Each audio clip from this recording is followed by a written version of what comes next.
Welcome to Grog Talk. I'm James. I'm Dan. And where are we from today? Dan, where are we sitting at? I like this place. We're at the Tavern of the West Wind. Okay. Yep. And we're in, was it Ruston? Reston Ford. Yeah. We're headed back because, next week is GrogCon. So after our big sojourn through Suderham and we went to a couple other places, we're headed back. We are. And you got in a little bit of trouble, though, earlier. Remember, you pulled the tail of Soot. Well, the black cat. Yeah, didn't only really to like find that. out it was a familiar. Right. And now, but then I pummeled it, and Zeltar, the proprietor, collapsed because he lost double his hit points because I killed Soot. I didn't kill Soot. You killed Zelmar? No, I killed Soot. You killed Soot. Oh, I'm sorry. Right, double hit points. That's right. Killed the familiar. That's right. I threw him in the fire, and then so actually. Zelmar's taking care of you. Right. Well, he said if you keep messing with my cat, I'm gonna pound you. So because he's got, I remember playing with the cat and kind of being rough with it, and then all of a sudden I felt like he was my best friend. Right. And then I had no money. I gave up all my money. I started working there, and I think that's when you came by and said, "Come on, we have to go finish the show." So I appreciate you. Yeah, but I'm there for you. Zelmar, he's a great guy. He's the best. He's my best friend. I thought you were a good friend of mine. No, he's my best friend. No, wait. Zelmar is actually Black. I'm sorry, I mixed up Blackie the Crow. Oh, Blackie's Zelmar. Soot. Hacky has Soot. Oh, okay. The Soot the Black Cat. I like that. I think our Halloween show should be dedicated to Soot the Black Cat. Yeah, absolutely. So, anyway, we're on Grog. We're streaming live. We are less than a week away from GrogCon. But before we talk about GrogCon, this week there was an event. We celebrate Gary Gygax's Day. Was it July 27th? Something like that. July 27th, I think. So October 1st is the other co-founder's birthday, Dave Arneson, born October 1st, 1947. And for those who don't know, he resided here for a number of years. Vic, one of our part of the Grog Empire, I want to make sure his official title is. Yeah, because he'll cut your head off. Right. Well, exactly. He's coming down to run a game. You better get it right. The commander, most astonishing patron, crown prince, and honorable scourge of North Star State told us that he was here for a number of years, but then he went back to Minnesota and when his life ended, he was there for the final years of his life. But he taught at Full Sail, right, or something like that. He did. He taught at Full Sail here in Orlando, and my understanding is that he is sort of credited with the role-playing aspect of it all, right? That he started having individual players in the miniatures take on a persona. Yeah, that's for what I've read and seen research, and there's plenty of books for that as well. So want to recognize that because the game that we have that we love, first edition, again, while it's clearly Gary's when he puts it on, his title's on there, but that first edition wouldn't have happened if it wasn't for all the work that was done beforehand. Good morning, Carlos, and he concurs with what you said. So as far as that, so again, October 1st, 1947, saw a lot of things on Twitter, and we wanted to acknowledge that as well. So GrogCon coming up, starts on Friday, Saturday, Sunday in Days in Kissimmee. There's tickets still available. You can do single tickets or 3 days. I'll be running Paranoia. You and I will be running the tournament again, and you've done a lot of great work on the tournament module. I'm very excited about running that. Carlos Lysing will be down there. Can we raise the volume? I think we can. Sure. Yeah. Let me see if I can do. Let's see if I can do that. Check. How's that? Is that better now? Or make it louder, and louder. We're all getting to the age, aren't we, where we have to turn up the volume on our TVs? How's that? Is that better, or you need more? It looks like they may need more. Okay. Super quiet. Cool. Well, we don't want that. No, you grognards are old. That's right. All right. Let me see see if I can fix that for you. This is why we love live TV, because we can find this stuff out. All right. Check. How's that? Is that better now? While you're doing that, should I talk about the history of the gnome or something? No. Really? Gnome? Do we have to? Bit more thanks. Glad to hear it's not me. Yes. Okay. I will make it even louder. Thank you for letting us know. I wasn't we were doing some tweaking. You know, speaking of GrogCon, we are trying to get ready for the mobile unit. I know a lot of folks have asked. All right, cool. I think we should be good now. The mobile unit? Yeah, we're going to have the blood bank or whatever? Right. What? The blood bank. That's exactly the right. big red bus? No, it's not the big red bus. It's well, I think a lot of folks are very interested in us either streaming. Well, we're definitely going to have GrogTalk Saturday with a panel. I think whoever walks by. Thank you. Good morning, or for you, good evening, Minion. Yeah, whoever walks by. No, Carlos and Vic and you and I, we're going to do a panel. We'll do it 8:30 on Saturday, or 8:40, or whenever we show up. I'll be down there with the equipment. And, I'll be at the breakfast buffet. Yeah, so you'll be at the breakfast buffet. And we'll do that. We're also hoping to capture some games as well. The challenge will be logistically, because we're in a hotel, the Wi-Fi may not be great, the hotspots may not be great, so that's the only caveat. Yes, we are. That's right. We are going to do 8:30 on Saturday. Well, Dan and I will be there 8:30. We'd love for you to join. We got you ordered you a lovely lavalier mic as well. So Vic says he's crashing our party. So we'll have a DM discussion about tournament play, I would assume, and talk a little bit about that. Perhaps we'll talk about Thieves, which would be the next. We could class. do that, though. That may not give them their due. It may not be enough time, but right. We'll see what happens. Right. We did have forks. That's at right. At the summer tournament, so we may be able to fit Thieves in. Yeah, we could do. So the topic will either be Thieves, or we could talk about DM running a tournament in DMs, DMs and running in a tournament versus for your home game. Do you guys sense that this show has structure? I mean, what? They're like surprised. They're like, "What? What's the topic?" I don't know. But no one is required. And again, well, hello, not they. Nice, you got me doing it. Formally, that's right. The Chamberlain, His August Potency, Archduke, the Shrewd Guardian of Australia, David Thompson, and the other Chamberlain, his most renowned, illustrious Baron, Irresistible Immolator of Cleveland, Carlos Lysing is on, as well as the Master, His Most August Piety, Baron, Contentious Lord of Sweden. Where's our? I like the last one. Where's the Bloodletter? That's right. Bloodletter Dominator of Odenville. I'm not. He's out killing. He's killing everyone. In South Alabama. That's right. He's in mid Alabama. We found. I know he's heading south. Oh, he's heading to the ocean. That's right. He's not headed to Georgia. You got to find his pontoon boats. Exactly. So yeah, we're gonna do Grog Talk, and we'll just see. If we start exactly 8:30, we could do it. We do have games starting at 10. So it'll be an abbreviated version. Oh, Rob has made an appearance. Hey, Rob, I'm glad you made an appearance because Rob is the one who turned me on. We'll talk about this. That's right. The history of the Illusionists. So that's right. I'm glad Rob is making an appearance. So tickets are available. Nope, you haven't. We're just talking. We just mentioned it was Dave Arneson's birthday, October 1st, and we wanted to recognize that. Have you missed anything? Have you seen the show before? That's right. What happens in the first? That's right, us jibber jabbering. Right. We do that so that the stream makes sure we don't miss anything. So it's planned. So a lot of good things. Tickets are available. I'm hoping this week a lot of people who've been like, yeah, I'm going will actually sign up, because my fear, of course, like yours, is either we'll have so many games that they won't get filled up, or there'll be too many people, and then people have bought tickets and they won't have anything to do. And I hope people appreciate what an opportunity this is, because if you think about it, I mean, we've got Carlos Lysing, Vic Dorso coming down.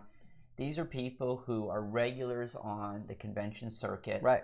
Their games fill up instantaneously, pretty much, at events like GrogCon. They're highly sought after, and so the opportunity to have them come down here and run games. I think we're very fortunate. Yep. Our thanks to them for being real supporters of GrogCon. Yep. And so, yeah, I would. People should snatch up this ticket so they don't realize. I don't know that they necessarily appreciate. Right. Well, we have a bunch of people on the meetup saying they're going. I don't think a lot of them have signed up. I think what the thing is, I think what's going to happen is people are just going to show up and buy tickets there, and so it's going to be a lot of running around like maniacs that day. So, and that's something probably Carlos and Vic may or may not be familiar with. So that'll be good.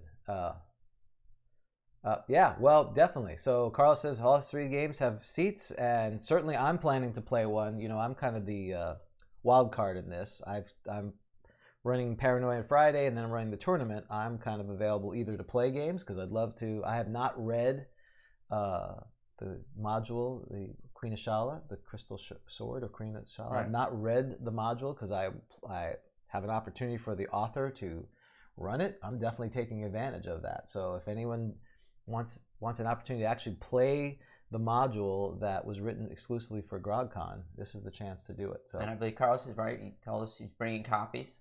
Yeah, we're gonna have copies, and for our patrons, as a bonus surprise, you know, if you're at a certain tier level, I think silver or above, you will get a copy of that, a digital copy, and as well as the summer GrogCon tournament that we did, and this one, the winter one, and the Paranoia one. So thank you again for all our patrons there. It's really awesome. Thank you. So so speaking of that, thank you to our patrons. This is the GrogCon costs some money to put together, and while our significant others are supportive of our little hobby, your wife lets you go Saturdays, and my wife allows me to jibber jabber on Saturdays. It's always nice to not have to pay money for things, or at least reduce the cost of it. So again, thank you to our patrons.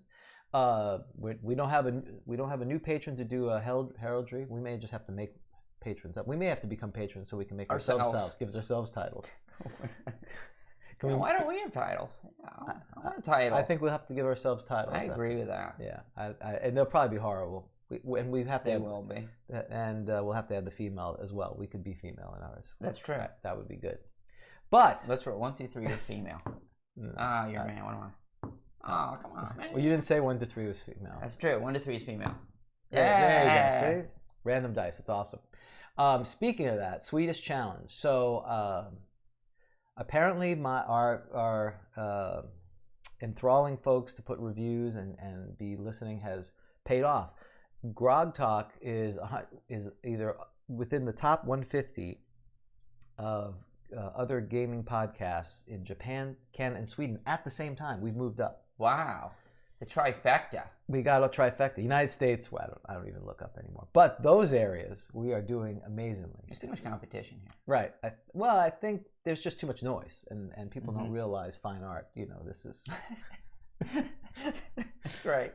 It's our American, the American palate. Yeah. It's not. We're the Jerry Lewis. They like the hamburger. That's right. We're the Jerry Lewis. The McRib. Those people love them. They wait for the McRib for months. That's right. Exactly. That's right. Time zone. Let's see. Well, we are in the Eastern Standard Time Zone. It is so that's GMT +4 or 5, depending on daylight savings time, or -4. -4. Excuse me. -4 to hit. And if my understanding of where you're at, Menyon, you're in Japan, so you're within a few time zones of David. So we appreciate all our international folks. But we receive 4 iTunes reviews. So Rudelas said, "Good stuff for anyone into old school games, especially AD&D First Edition." Well, that is very true, because I think literally we've only done First Edition. We're going to get to other games, but we just, the First Edition has so much. Myrons said, "Without a doubt, the best podcast available on First Edition AD&D. A value of those to new games as well as veterans." Thank you very much. And our dear friend also put one minion. "Totally enjoy this First AD&D podcast. A great deal of love, time, and effort is put into this." Again, thank you so much.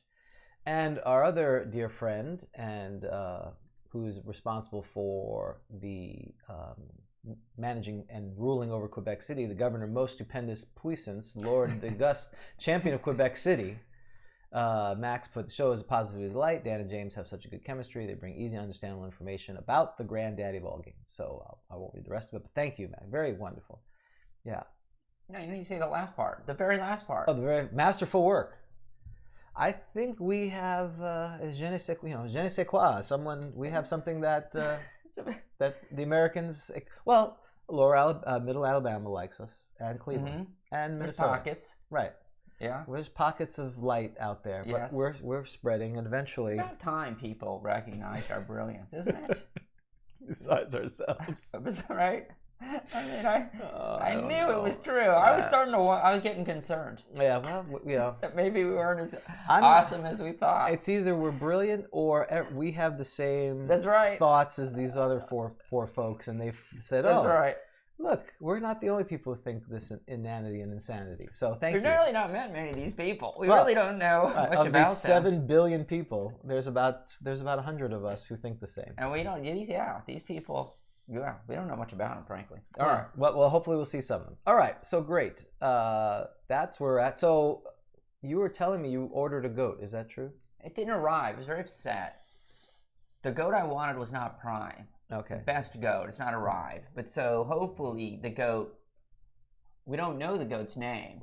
Actually, we do. I did the Twitter. Wait, I thought it was a tie. It is a tie. You're gonna have to roll. It's a tie. Oh, we're doing. I love rolling. Right. All right. So for those who weren't here last week, we did a Twitter. Again, Dan's like, oh, more work for you. Sounds great. Mm-hmm. So we put a poll up. You guys put some suggestions. I put them on Twitter, and it was a tie. Of course, I was not surprised between Goatalicious and Goaty McGoatface. Was it 1-1? It's 2-2. 4 people took time out of their existence. It would be so easy for someone to break that tie. Right. It's just, No, I almost voted. You really can make a difference. I mean, you thought you could make a difference with Bush v. Gore. Right. I mean, that was like thousands. Well, here in Florida, this was 2-2. 530. What? It was 530 votes. Yeah. Was the difference? Once again, Florida. This is just like Bush v. Gore. I don't think anyone in Florida voted. That probably would Huh. have been the problem if someone went to Twitter at GrogTalk. Did you by count the way, correctly? Were there votes like that you left in the trunk of your car? No, I did not. There was no hanging chads. There was nothing like that. Okay, we should explain who this goat is. People are like, why are we voting on the name of a goat? Now, Right. we may have new listeners or viewers who don't know about this famous goat, the greatest of all time. Greatest, both a goat and a goat. So yes. So we started random encounters, and then last week you said, "Hey, we should have." Here's the poll. You said last week we should have the previous winner fight the new upstart. Right. He's the king of the hill. The upstart. I like that. That's right, the upstart. So and the winner would continue on, and the goat has won 2 in a row. 2 in a row. He has felled the gnoll, innocent gnoll hunting for his family, and a dwarf. Right. Even though the dwarf fought a little bit this time. He charged. They both charged, and it took him 2 or 3 rounds to fell the dwarf. But when he did fell him, he flew. Fortunately for him, the deity didn't come quick enough to save the dwarf. Remember, that's right, because you get a chance to pray. That's right, he did. Not still exactly sure what the rules are around that, but you get to pray. Well, he received the small animal. We gleaned it deep. Blink dog. So the goat is the winner.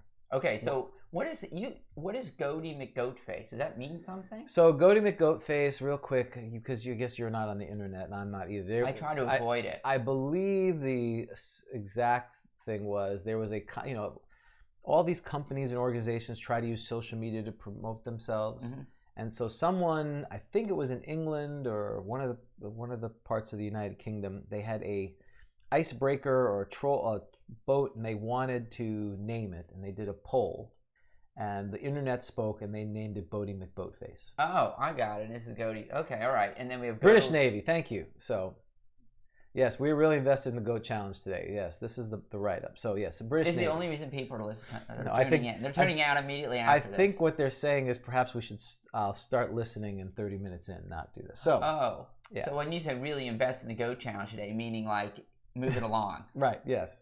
Okay. It was a research boat. See the internet helps. So now we're going to decide is it Goatalicious or Goaty McGoatface? What I'm going to do is I'm going to roll a die 20 for each one. Okay. Oh yeah, whoever wins the highest is the winner. I like right? that. I like Goaty McGoatface. Roll. And if it's a tie, it's going to have combat between 2 giant goats, each named that for the winner. I and pray. You can come back in 30 we don't minutes. Get that. That'd be great, wouldn't it? Yeah. Go get yourself coffee or 15 for Goaty McGoatface. 50, I feel a win.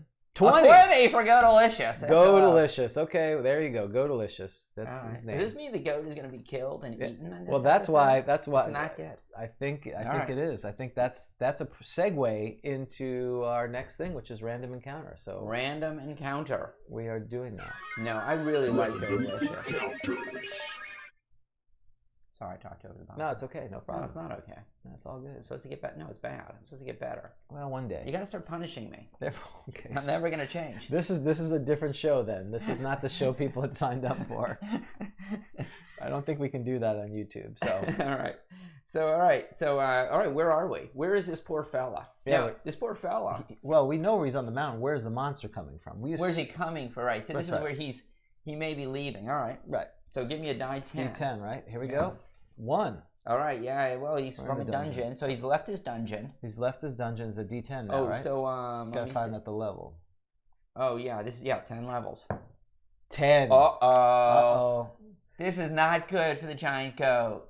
Can we? I'm not happy about it. Well, Rob had a suggestion. Perhaps we should level up the goat since he's felled a couple of creatures. Maybe he can be a 3+2 hit dice. I don't think the goats level up. I don't know. That's what we're saying. All right. So. Oh, this is not. Oh, like 2's Demon Prince. This is terrible. Oh man, this is like UCF going to Pitt. It's all ending. Or Cincinnati. Ends. Oh, did they lose last night? Oh yeah. I didn't even know. I don't care. Once they lost to Pitt, really, what's the score? They lost by 3 points. Wow. Yeah, that's really over, isn't it? Yeah. No, and also don't worry about making the episode shorts. I hate super short podcasts.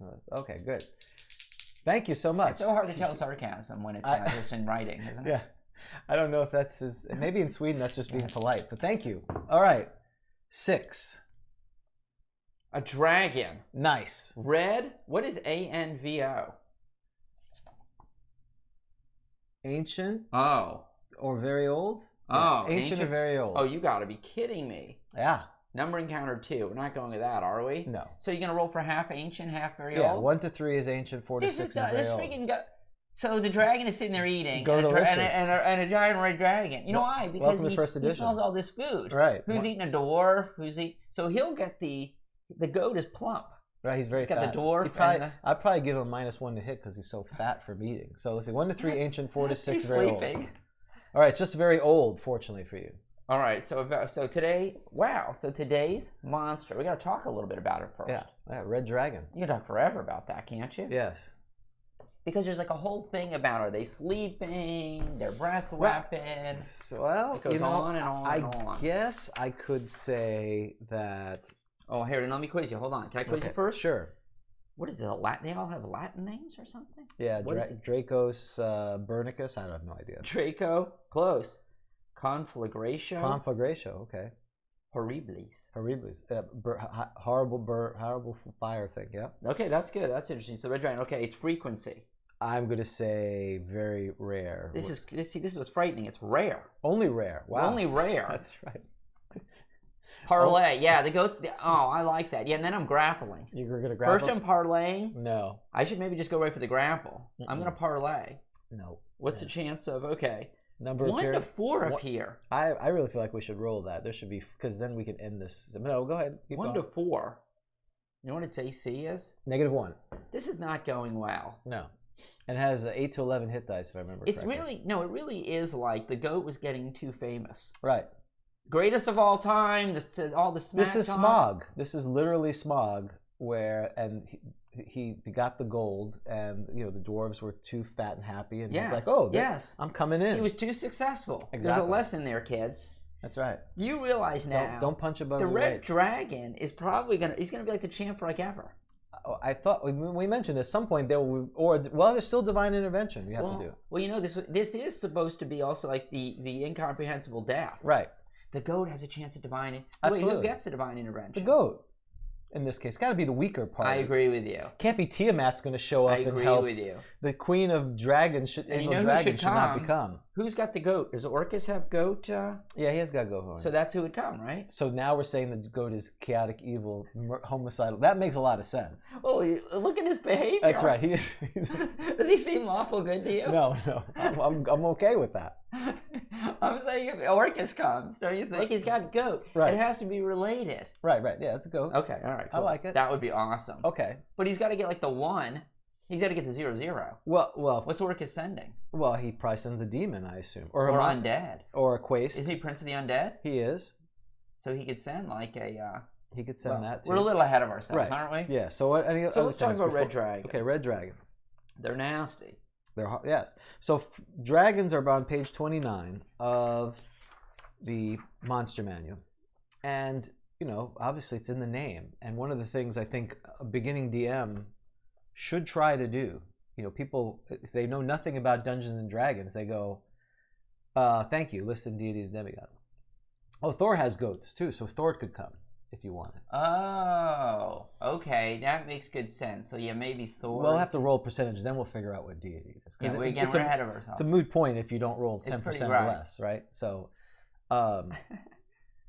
So the problem is, right? I'm sure if you've been a DM for any long, you get a new player, like, when are we going to fight a dragon? It's like, oh, wait a minute, you can't. We're not fighting any dragons. They'll kill you. You can't even look at a dragon for levels and levels. Well, you're right. I mean, how many covers have dragons? The Holmes Basic Right. is a red dragon, Right. correct? Yep. Didn't Menser Basic? One of the Basic. It may have been All, Moldvay. yeah, I can't remember. I think everyone has had a dragon on them. I think for the most part. I mean, either. And are they always red? They're red. Yeah.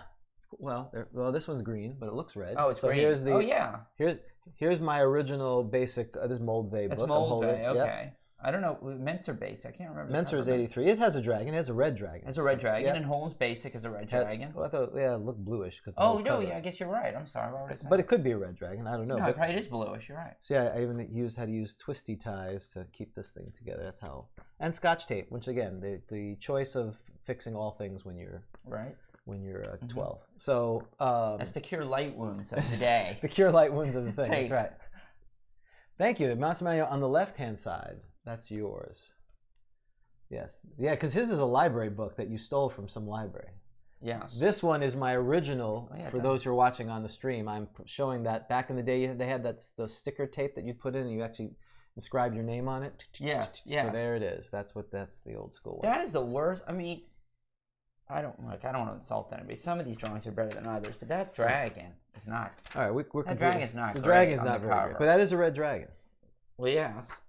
So that's what's coming here. Here you can simulate. He's coming through. There you go. It's like that. There's your animation, folks. That's what. Thanks to our patrons. Here's your animation. Yes, that's right. This is all we can afford. So I think it's always you can see, besides not being able to be an elf paladin, not having a dragon early on, and I remember, you can put a dragon in, you just have to kind of nerf it down. So one of the things, the first, obviously because dragons are so important, the first page and a half is about dragons in general, and we'll just say you have to determine their size and their age. So you could have, and if you have a very young, small dragon, a first level party, in theory, could handle it, but why would a baby little black dragon be floating around in a first level dungeon? That's really the question. Actually, I think Morkindane had one. Did Morkindane have one? You may have ever encountered it. Yeah, it's right, hatchlings. So, you're grooming it. Well, I'm scared as a DM. Mm-hmm. I'm nervous to play a dragon because there's a lot going on. Could you just talk briefly about playing a dragon as a DM? Because you've got all these choices, right? First, there's the issue: are they sleeping? Right. And you got to decide if they're awoken, awake. I was going to say awakened. Awoken. Or awake. Yep. Or awake. And then you got to decide on what they're going to use because they got a breath weapon. Can you talk a little bit about the choices that a DM has to make when playing a dragon? Right. So I think finishing the thought on the use of them, the biggest challenge for lower level parties in first edition is that if you provide too powerful a dragon, they have an aura based on their size and their age that emanates from them. And that's at the bottom of 29. And if they're adult age or older, they radiate a powerful aura which causes fear, depending or some terrifying effect. Again, you're talking about the most powerful or one of the most powerful creatures in D&D, and so creatures under 1 hit dice, they will just, or normal animals, they will just flee in panic, and they'll continue to flee for 4 to 24 turns. So as a turn being 10 minutes, for 40 or 4 hours, they're going to run in terror. Oh wait, so does this mean this is when, and I didn't even remember this. So when they fly overhead or charge, is when it happens. Right. So it's not just seeing it. So it's not like there's some. What are some things that you just flee in fear? Oh, mummies. Mummies. I'm sorry, mummies. But so they've got to be flying overhead or charging. Does this mean it says all creatures? This means that Go-Delicious might. Go-Delicious is running for his life. He's fleeing in terror. All adults, which causes a fear reaction. Right. Does it talk about whether? Do you get a save? No, not if you're. It depends what hit dice you are. Oh. So creatures with 3 or more hit dice, they fight at a penalty. So. Oh wait, that's the goat. Well, the problem is it says yes, that's right. So we're assuming because he's a carnivorous creature now, this goat, because he's slaughtered other folks, so he would be number 3 on the list. So he's not going to flee. That's right. He's not going to. But he's at a penalty. He's at -1 to hit. Unless he saves versus magic. That's right. Okay. Wow. So this goat. And that's pretty impressive. You got to admit. Right. He's tough. He's not fleeing. No, he's not. He's a champ. He's gonna stand there. So he's gonna be like Joe Frazier against George Foreman. So this is a great thing, and I used it in my last campaign, where you have the dragon fly over the town, and the whole town freaks out and rears. They run in terror. Men at arms, they drop their spears and they're not going to fight. Will flee in panic. There's no say such route. Fastest speed possible. Right. 4 to 24 turns. Wait, so that is 40 minutes to 4 hours. They are running in terror. For 4 hours. 4 hours they could run. You've been here 4 hours. You might die from exhaustion. 0 level. How can you go that fast? So you're not grabbing your possessions? That's great. You're just running. So it'd be fun to play a dragon, wouldn't it? Well, that's the big bad guy. He should be a big bad guy. And you can. The thing is, I think people forget, or DMs forget, you can scale them. So you can introduce them into earlier things. You just have to scale them. If I remember correctly, B5, which is a basic module, it has a dragon in it, but it's a young red dragon or something like that. So it's still terrible for a first level party. There's no way they should have survived that, but they did. So first, to your point is, how are you meeting this dragon? It should not be a random encounter, though it could be later. When you're talking earlier in your DM thing, you should have planned a dragon encounter. Well, and speaking of that, I do want, when it comes time to the combat, right, I want to roll for chance of sleeping. How is it sleeping? But okay. What do you mean, how is it sleeping? Okay. It has come. No, the goat is walking along, has finished its meal, looks so. Here's snoring. Oh, I see. So there's going to be a chance. Well, maybe, perhaps, he's sleeping. So he should get that because everyone else gets that. A sleeping dragon is found in its lair. So we're going to assume that it's in its lair. So somehow, after devouring the dwarf, he recognizes another cave on the mountain and says... Or I go back to mine. And this dragon has decided for its lair. Okay. Right? All right. Okay, that's what we're going to say. So, the more powerful the dragon, the least likely it will be found sleeping in its lair. And again, so what it says, sleeping dragon is found in its lair and will always awaken upon hearing loud noise, such as talking, shouting, forcing the door, a goat screaming in terror when it sees that it's going to be eaten by a red dragon. It wakes up and a goat is nibbling on it. That's right, within 30 to 120 feet. And it'll awaken, if attacked, it'll also awaken on a roll of 6 on a 6-sided dice. So, to your point, where you're counting in the lair. If it's flying over, they get their aura effect. Dragons in general, and the last thing as a DM, or one of the last things you have to do as a DM, is decide when they're going to implement their breath weapon. And typically, the breath weapon is a 50-50 chance. They can usually do it 3 times a day, and you have to assign a roll. Now, that's what it says in here. You could, of course, if they're a highly intelligent creature, you can determine when you're going to use your breath weapon. Now, what we've always said, or at least the understanding of the breath weapon, because the breath weapon is terrifying. So each dragon's breath weapon is unique to it. So a black dragon spits acid and it's in a stream. The white dragon does a cone. Blue dragon's lightning. Red dragon, of course, is fire. And the challenge is it does damage equal to its current hit points. And where's the breath weapon disguise? Is it at the beginning? For the red dragon. Like, how do you know? For the red dragon, you go into red. Right. And it says... Which is on page 34. Right. And it says, the red dragon may attack by means claw, bite, or by breathing. Cone of fire. Fire. 90 foot long and 30 foot wide base diameter. 30 foot wide base diameter. Wait, and if you're outside? Or does that not change? That's still area effect. Range is still... Okay. They can fly much farther. Okay, so 90 feet long and 30 feet base diameter. That means it's 30 feet at the end of the 90? Right. So it would be like a... Okay. Yeah, like a stream. A cone of fire, it says. So 90 feet long. Right. And it's equal to their hit points. And how do you figure out the damage? It's equal to their hit points. Oh, I'm sorry. And where do you get that from? So in the beginning, so at this point it's 9. So it says hit dice is 9 to 11. So if you don't know, you have to figure out its size. You roll a d8. You want to roll a d8? Okay, sure. Wait, and so we're We're in the back of 29. It Right. says roll. That's a D6. Roll a D8, please. Sorry. No, it's okay. Got it. 1. Oh, good. It is a small ancient red dragon. So I see. So that means Die it's 8 9. is It means it's 9 hit dice. Okay. So small is the lowest end of the hit dice. Got it. Average is 10. Right. Huge is 11. And then so we and know we the said it's age. very old. Right. So it's 7. 7 hit points per dice. So it has 9 hit dice, 7 hit points per Sounds dice. like 63. It has 63 hit points. Oh, piece of cake. Do we know the goats? Did we roll up the goats? Yeah, it was like 16 hit points. I think it was 16. Oh, I got a shot. Yeah.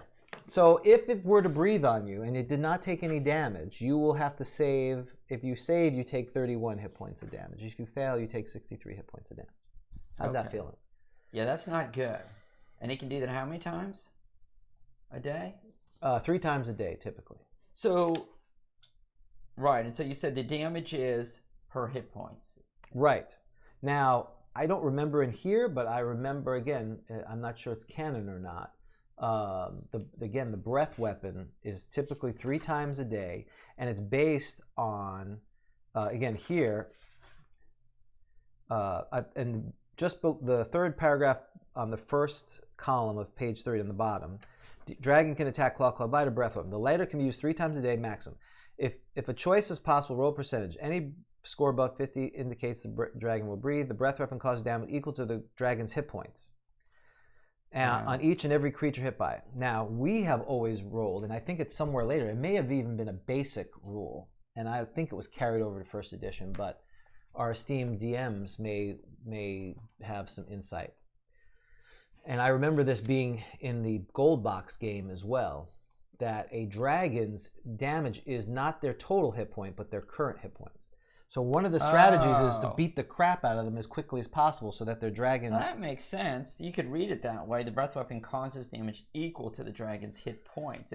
That's written in the present tense. Right. Not maximum, but the dragon's hit points. Right. So in the basic, which is, again, for us, for many of us, having Moldvay or Holmes and D&D were at the same time, the number of hit points of damage any breath weapon does equal to the remaining number of hit points. That's where I got that from. So they're talking about subdue a lot there, which again is another. I may try that with the goat. You're gonna try subdue? Maybe. Okay. I'm not letting you. I'm just trying to get you off your guard. You know what's gonna happen. That's great. Well, the other thing that dragons can have is if they're able to speak, they can cast spells. Oh, right. They can be spellcasters. So let's see if our dragon, which apparently you'll be buying a red dragon stuffed animal soon for. Right. And how do you tell which spells? Well, what you do is first you have to see if speaking red dragons are 40% likely to be able to employ spells, is what it says. So you look on it has chance of speaking, magic use, sleeping. Right. All right, so let's start with that. Okay. You roll your fate, as our friend Vic would like to say. All right, so first we're checking to see if this dragon speaks, right, 75%. It does.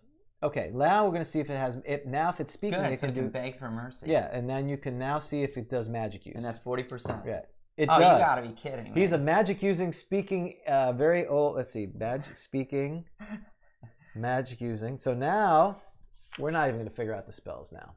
But if you were, for each age bracket the dragon has, it's able to use additional spell. At the first 2 ages, it has a first level spell.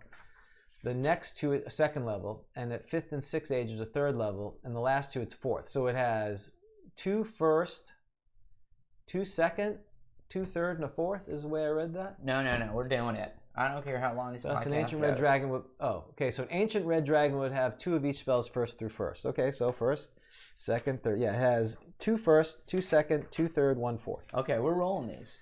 I don't care how long this goes. 2 first? Yeah, 30 I got a 30. Dice. Yeah, go ahead. Don't be sighing. This is exciting. Okay. Where's my 30? Look at that. It's gone missing. Where is it? It's probably.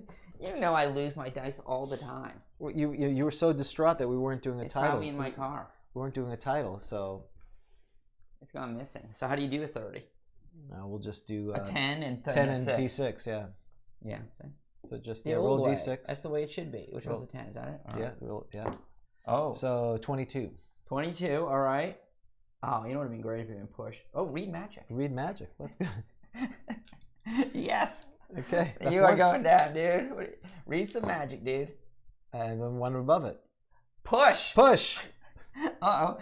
I should be on like a precipice. Oh, well, you're on the mountain. I'm on the mountain. Give it a push. That's it. Give it a push.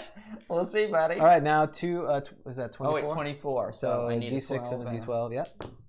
Thank you, Robert. 12? 12, yep. Levitate. Ooh. Like he needs levitate. Wait a second. Hold on. 1, 2, 3 male, 4, 5, 6 female. Yeah, I guess. Female. Oh, yeah. So she. We're gonna need a name. We're gonna need a name. Start the names, folks. Oh, that only if the dragon lives. All right, we need another one, right? Yeah. Oh, what is that? 18. 18. Rope trick. Watch the dragon moving. She's a magician. She's a magician. She's a part-time. She's a hack. That's right.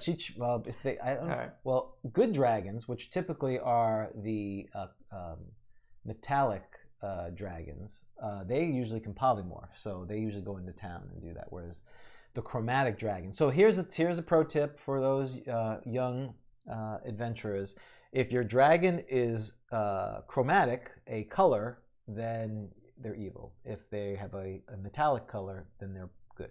And Dragon Magazine had some neutral ones then. Right, and then they threw it up by doing that.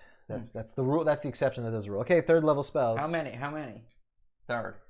Third. Yep, 2. 2 again. All right, so it's 24 again. All right. So what's that? 23. 23. Yeah. Tongues. You can talk to the goat. I'm sure he's going to. She's going to. She's going to. And what's that? 18.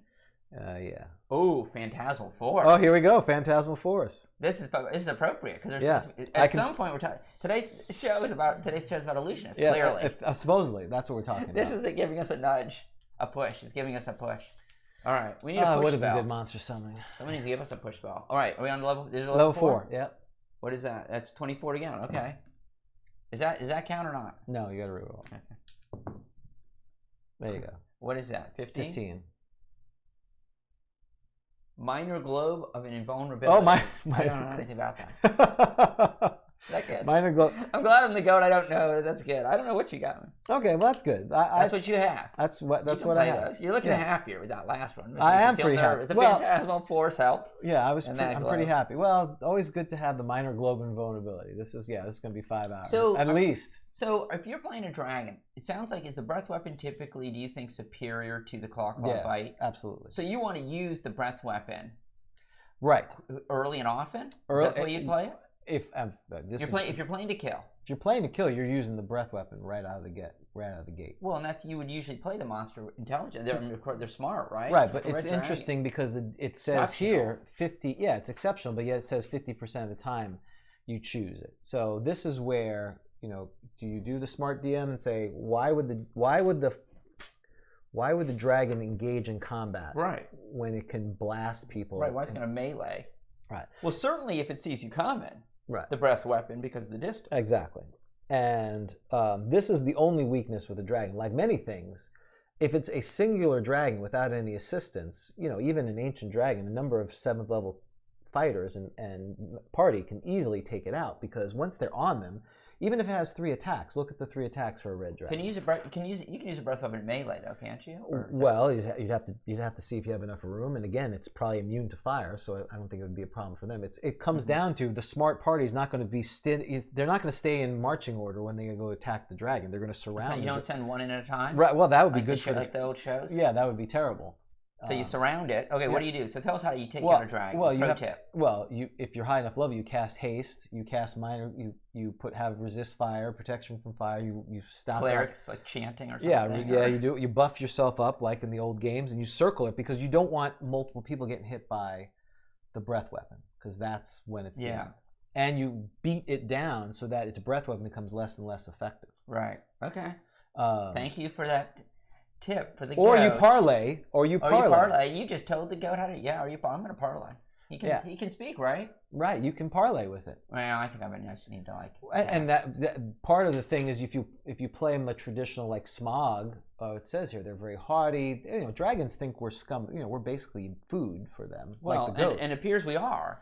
Yeah. I mean, they're exceptionally intelligent.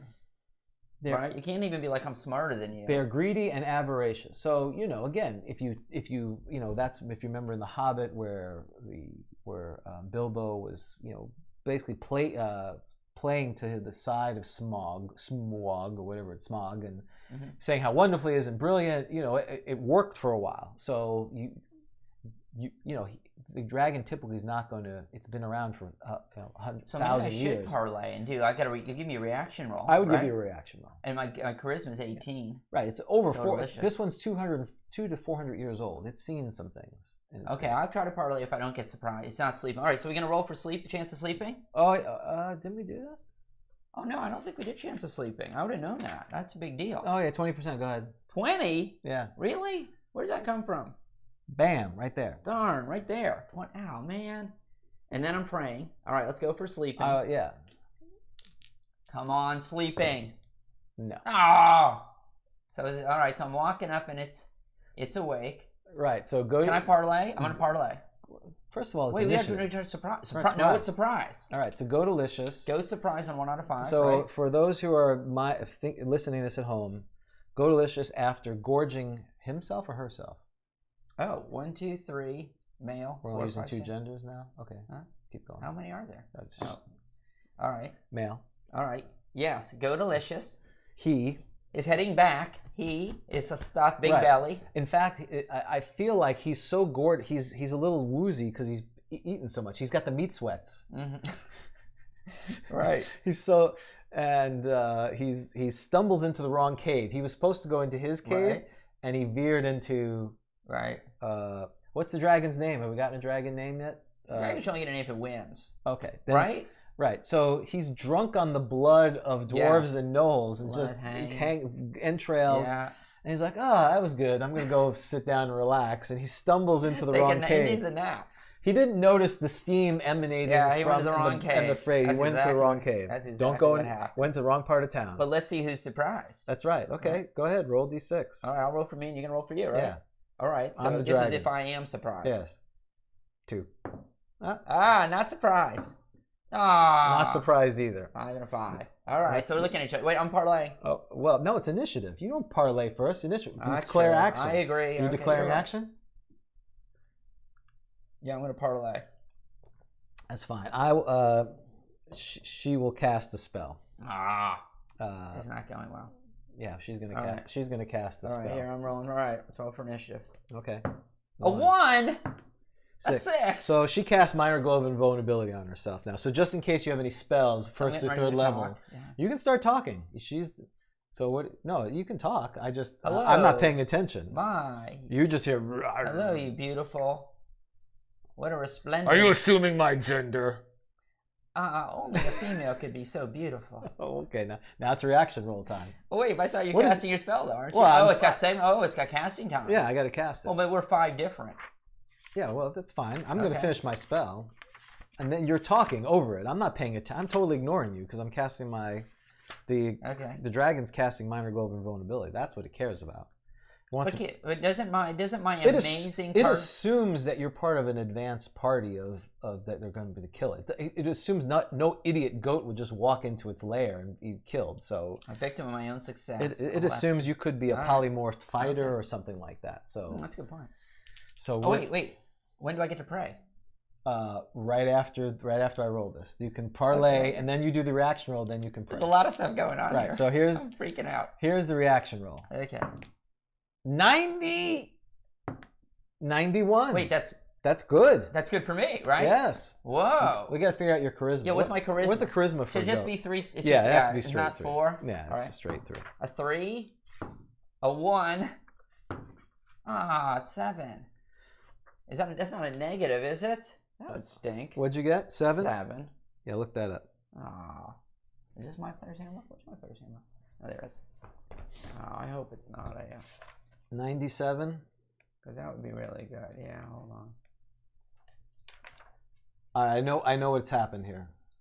A minus 5%. It's 86. Does that drop me down to another? Was it 90? What did you do? 91 down to 86. Okay. Below charisma. So this is what's happened here. Can I make a plea to the? I'm not like sure. a typical player. Yeah, go ahead. I think that, and this is very typical player, so it annoys me as a DM, but I think that if I've done successful, it's thrown you off. You're getting ready to cast it, and you hear like these these sweet nothings being whispered in your ear. No, what's happened? Oh no, I don't see that happen. What I think happened was, as the goat who was stumbling in here, being fat and happy, the dragon started casting the spell, and then heard your supplications, and was apparently intrigued by that. This is Shrek 2 or Shrek 3 at this point, where Eddie Murphy's goat, donkey, is enamored with the dragon. Yes, little love things coming out, little hearts. That's what's happened here. So remember they had half dragon, half... Can we have a hybrid coming? Chimera or something. So I will say that... it ends with a love story. Yeah. They go off in the distance. What is your name, dear goat? I'm Goatalicious. Oh, I can't do Eddie Murphy's voice. That's wonderful. I'm Goatalicious. I have a strange propensity to want to eat you or eat you another way. So now then there's some blushing. Yes. Yes, there's some blushing there. So that's not blushing. That's actually dwarf blood. That's dwarf blood. That's not blushing. It's the dried blood of my victims. It appears I'm blushing. I'm blushing. You are a killer of creatures like me. Perhaps we should spend time together. So at this point, I'm going to say now they're together. Great. How many surprise attacks do I get? How many do you want?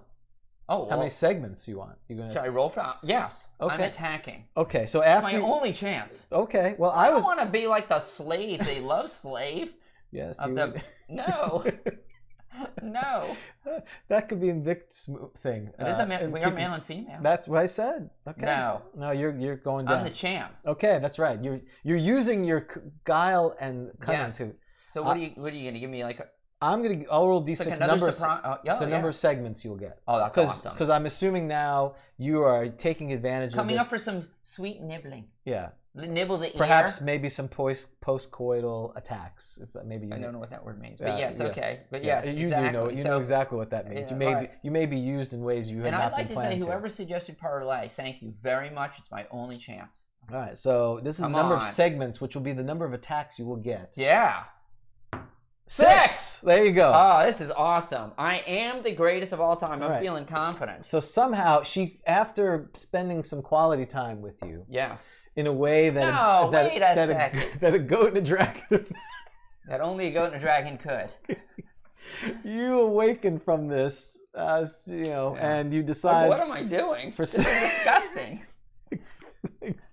You attack. Yes, all right, ready? So I'm going to be feasting on dragon meat tonight, and I want to roll for if I win, I want to do the random treasure. Oh, rolling for treasure. Okay. Hell yeah. Okay. You kidding me? All right, let's do you get 6 attacks. Here we go. You're 3 plus 1 hit. Should we roll the 6 to see how many hits I get? Yes. All right. That's 11. a miss. No, don't tell me. 5. That's a miss. 7. That's still a miss. Notice how she's not very 11. concerned. Still not a miss. 17. That's 1 hit. Yes. 9. 1 hit. You do your 2d8. It's not gonna this go is crazy. This dragon will probably still just think it's just like rough. That's right. Roleplay. You're ramming. That hurts. You're ramming her. That's a little rough. I didn't sign up for this. I didn't sign up for this. By the way, we're talking about Illusionists here on GrogTalk. Thank you. Was I charging? No. All right. You were not charging. Not that way. Go ahead. 5. Wow. You rammed 13. Her. That's a ram. That's painful. All right. So she doesn't recognize. No. She's away. Now after 36 seconds of thrusting, it's initiative. I can't do one more parlay explanation. You could try. Hey, Is that what you're planning on doing? Yes. Okay, then she's going to attack. She's going to play. She's going to play you back with you. She's going to bite. Hey, we're rolling initiative. She's going to give you a love bite. Go ahead. Well, maybe. That's right. 6. 1. I'm going to try to explain away. Well, now you're at a negative because she's not into rough goats. Right, here we go. 22. 22. Minus 5, Minus 17. 5 is 17. Ooh, this sounds bad. Yeah, this sounds like... Who said parlay? I'm very upset with them. They're losing their title. Losing their title? That's the only... 17? Yeah, the goat could assassinate. Hostile immediate action. So the dragon's going to attack you. What's your armor class, goat? It is 7. Is that good? High's good, right? In other editions. Not this one. Wow. So, 11 hit dice. or 9 hit dice. Excuse me. I don't want to make it more powerful than it needs to be. 9 hit dice, AC 7, needs a 5. 18. Ah. Let's see. Well, first she'll just hit you with the claw. Then there's the other claw. And then the bite. Missed with the bite. But there's 2 claws? 2 claws, yeah. For 8, that's a love tap too. Uh-oh. Oh, you're still in it. I'm still there. You have 7 hit points. Oh, so like my blood just like flies across and splatters the cave? Yes. Now, actually, you were trying to parlay, right? You failed your parlay. I failed my parlay. Right. So what happened was she was mad. She attacked to David's point. For those who are playing at home, because it's multiple attacks, yeah. I would have attacked you first. You would have done your parlay. Probably didn't work as well because you were a little struck back when you got hit for 8 points. Right. Kind of slurring my words. Then she hit you for 1, and then she missed with the bite. So now it's initiative. Man, it's coming to an end. It is coming to an end. Well, I liked the goat. Well, and it's going to be 1. 3. Well, I'm going to roll a percentage if he does breath weapon. Okay. What is it? Over 50? We said. Score above 50. Nope. Oh, above 50. 72. Yes. Here it comes. So she turns to you and says, "You will taste better cooked than not. Make a saving throw." Okay. Like this matters. That doesn't matter. 10. 10. What are you? Your 3 hit dice? 3. Yep. 3 hit dice goat. 3 hit dice goat. I'm only semi-intelligent. Why am I even talking? 3 hit die. You need a 16. So I failed. You based on the way I played it, you took 50 points of damage. Am I just unconscious? Can I have healing? Am I at -10 yet? You've passed through -10. You screamed through -10, and now you're at -43. I'm going to meet my forefathers. But you died with your boots on. I did. You didn't just accept being the plaything of a dragon. You decided the goat was going out as a champ. So, all right, we have a new champ. We have a new champ who needs to be named. And this should go for a while. This is gonna be tough. I would hope so. This is definitely gonna be the incomprehensible death segment. Yeah. Because that was incomprehensible death. That was actually more damage was done than I thought would have been done. Yeah.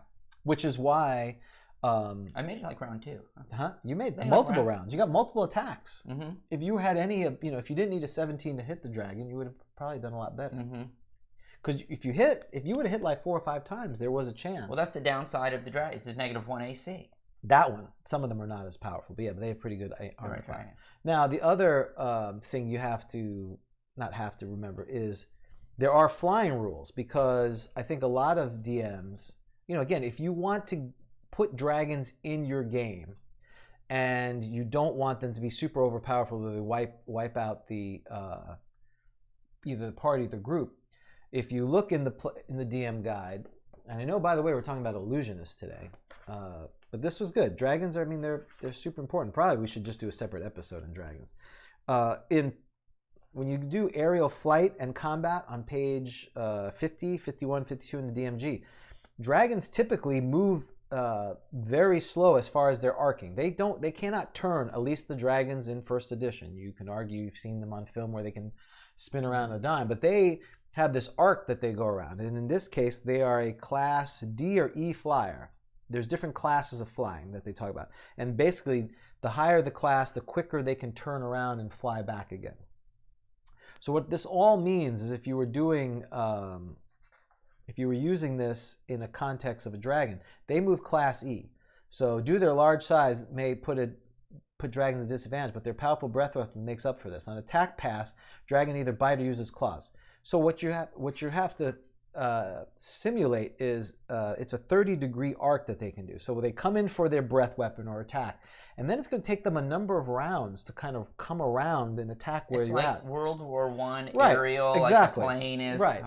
Yeah, you shouldn't as a DM, especially if you're trying to. There's also suspense there. The dragon comes in, sprees onto the city, and then it takes a few minutes, and they can see death coming around, right. And the party should be able to have a few rounds to figure out what they're doing. Either flee or prepare spells or whatever. Or scream at them, jump off the tower, whatever they're going to do. So these are some of the things that, again, dragons, they don't have to be either wimpy, where a lot of parties smartly will try to find them in the lair, wait till they sleep, and then surprise and attack them. Because if you get them, beat them down, you have an opportunity to either sell them through subdual, which the group was talking about, or kill them outright and take their hoard, which can be substantial.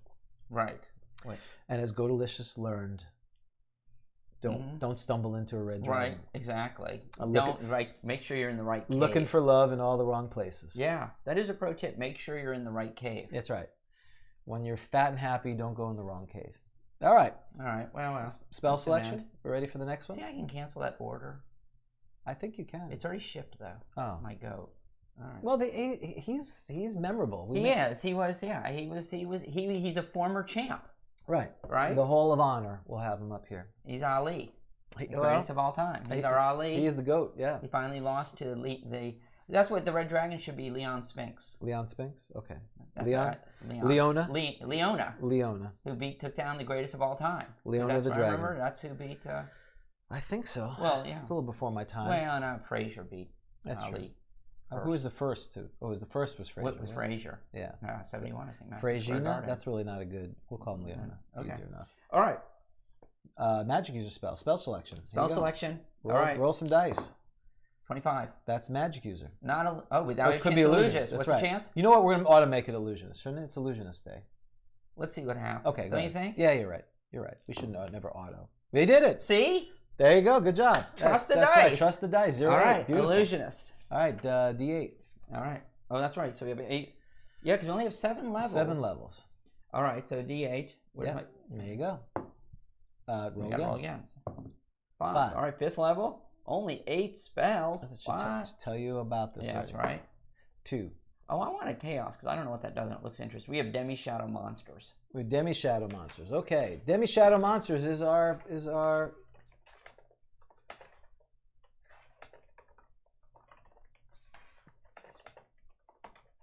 Okay, cool. Now I like that because it has the picture. It does have a picture. So what page is that on, Dan? That is on page 98 of the Player's Handbook. 98. Okay, It is it might be, no, there's, Mass Morph has a picture. Not many spells get pictures. That gets one.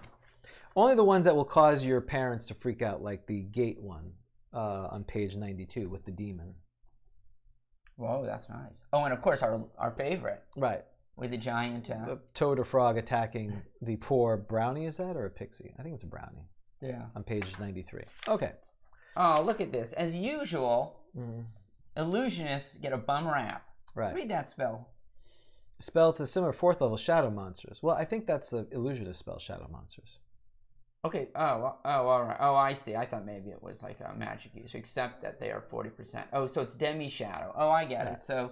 This is like a Phantasmal versus, And what's the difference between demi and semi? Like semi is like half, and demi's a demi-human versus semi-human. Maybe someone can tell us that. There's no semi-god. Oh, poor Carlos has said that you guys should have rolled using the book that shall not be named for a wide array of choices. Yeah.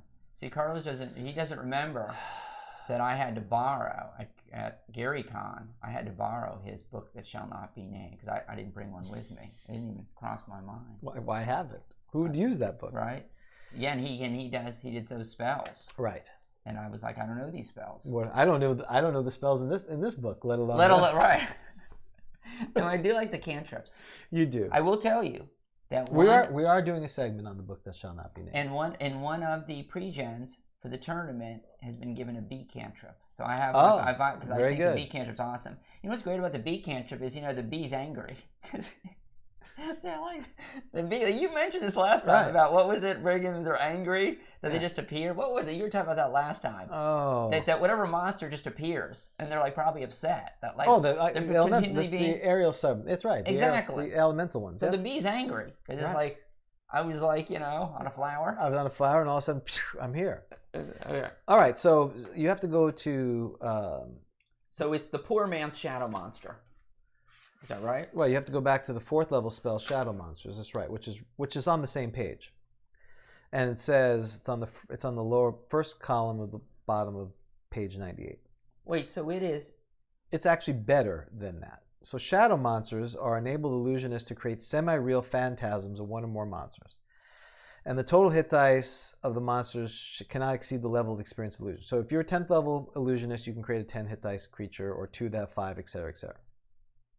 All shadow masters created by one spell must be the same time. So you can't mix and match. So you either have to have... Oh, so the 40% is actually better. Right. It's more real hit, quote unquote, real hit points and more damage.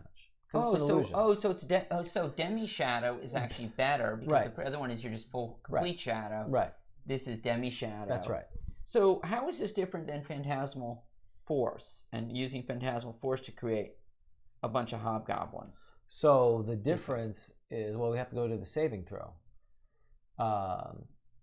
If a creature viewing the shadow monsters fails their saving throw and believe the illusion, the shadow monsters perform as normal with respect to armor class and attack. If the viewer or viewers make their saving throw, the shadow monsters are armor class 10 and do 20% of normal damage. Oh, so it's still doing. It's something. The magic is powerful enough. It's not like Phantasm Force, where if you disbelieve and you make your saving throw, there's no effect to you. This one, even if you make your save, it's such powerful. Your mind is still being tricked, even though you recognize it's not. You have some doubts. You have some doubts. Okay, I got it. So Minion just ordered the book that shall not be named. So you can get on Amazon and Drive-Thru RPG, the book that shall not be named. Give me your address. That's right. He'll send you his. Just make sure you need to put it in a bag so that the pages don't fall out. You really do. It doesn't come with glue. That's right. But you have to provide your own glue. You need your own cure light wounds. So so this is basically, you can create your own monsters, and if they fail their save, in this case of demi shadow monsters, they do 40%. So if you had 10 orcs, they would have 40% of their hit points, and they do 40% of their damage if they didn't make their save. Okay.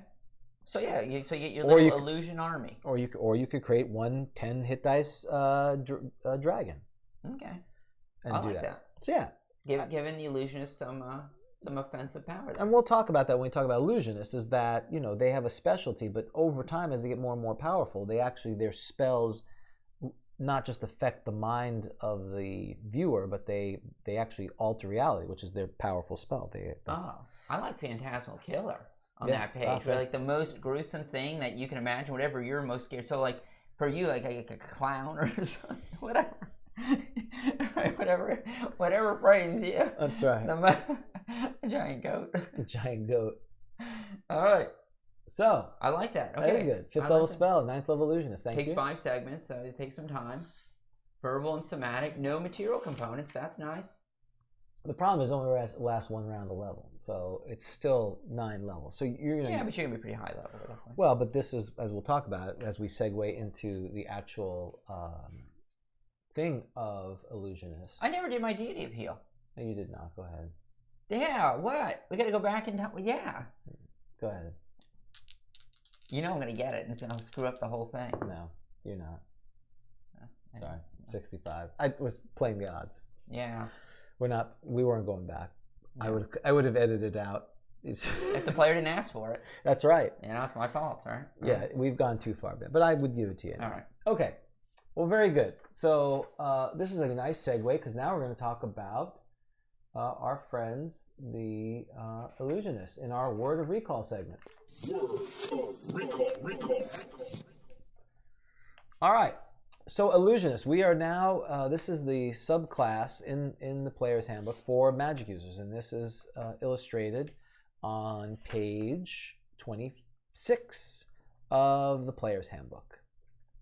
And so, for those who've listened to the show more than once or twice, for the longest time, Illusionists for me were the poor man's magic user. I wasn't. But over time, I've kind of appreciated them more. It really comes down to the interaction of the player and the dungeon master. So this is really an opportunity. The Illusionist presents, because of the wide variety of effects an Illusionist can do, because they focus on mind control and altering what the senses of their victims, or those who see what they're doing. There's a lot of rules, interpretations, subject to kind of thing, and so there's plenty of great spells, but you really need to have a DM who's going to be supportive of that, because if you have one that doesn't, then you have challenges. So let's talk about it. So first of all, there's subclass. And of course, we've mentioned when we did the gnome one that right out of the gate, it's you need to have a high intelligence and a minimum of 15 intelligence, which is higher than a magic user, by the way. Right. And a 16 dexterity. So typically, if a class requires higher stats, it typically means it's a better class. That's the way I judge wine. Right. The more expensive, the better it must be. And I always assumed that because you need these high rolls. Right, it would be better. It would be better. And it does infer, it says here, high manual dexterity is required in casting the spells used by the class. So this was back to, we were talking about last time with the magic users, having a high dex is good regardless. There's that semantic component where you're moving around. But unfortunately, that doesn't actually translate in actual play. Right, yeah, it doesn't help your armor class. That's correct. Important difference between illusion and magic is that the former do not gain experience bonus for having high scores in their required ability. So here's the other wah-wah, the first wah-wah, which is magic users get plus 10% if they have high intelligence. Illusionists do not. But the good news is it looks like the XP, you level up quicker. Right. As an illusionist, right? You need 2251 as opposed to 2501. So that's kind of so that helps. Yeah, you move up faster. And some, the intelligence. If you go back to intelligence, we talked this about the number of spells you can have and percentage to know each spells on page 10. There's a minimum and maximum number. So if you have a high intelligence, you pretty much are going to be able to learn all the spells of the Illusionist, because in this book, if you're not adding spells or using the book that shall not be named, if you have a high enough intelligence, you'd be able to learn every spell. For instance, a first level magic user, there are 30 spells they can choose from. Even at 18 intelligence, the maximum number of spells per level they can learn is 18. Yeah. Well, for an illusionist, it's 12. They will always, as long as their intelligence is above 17, then they would be able to learn every spell.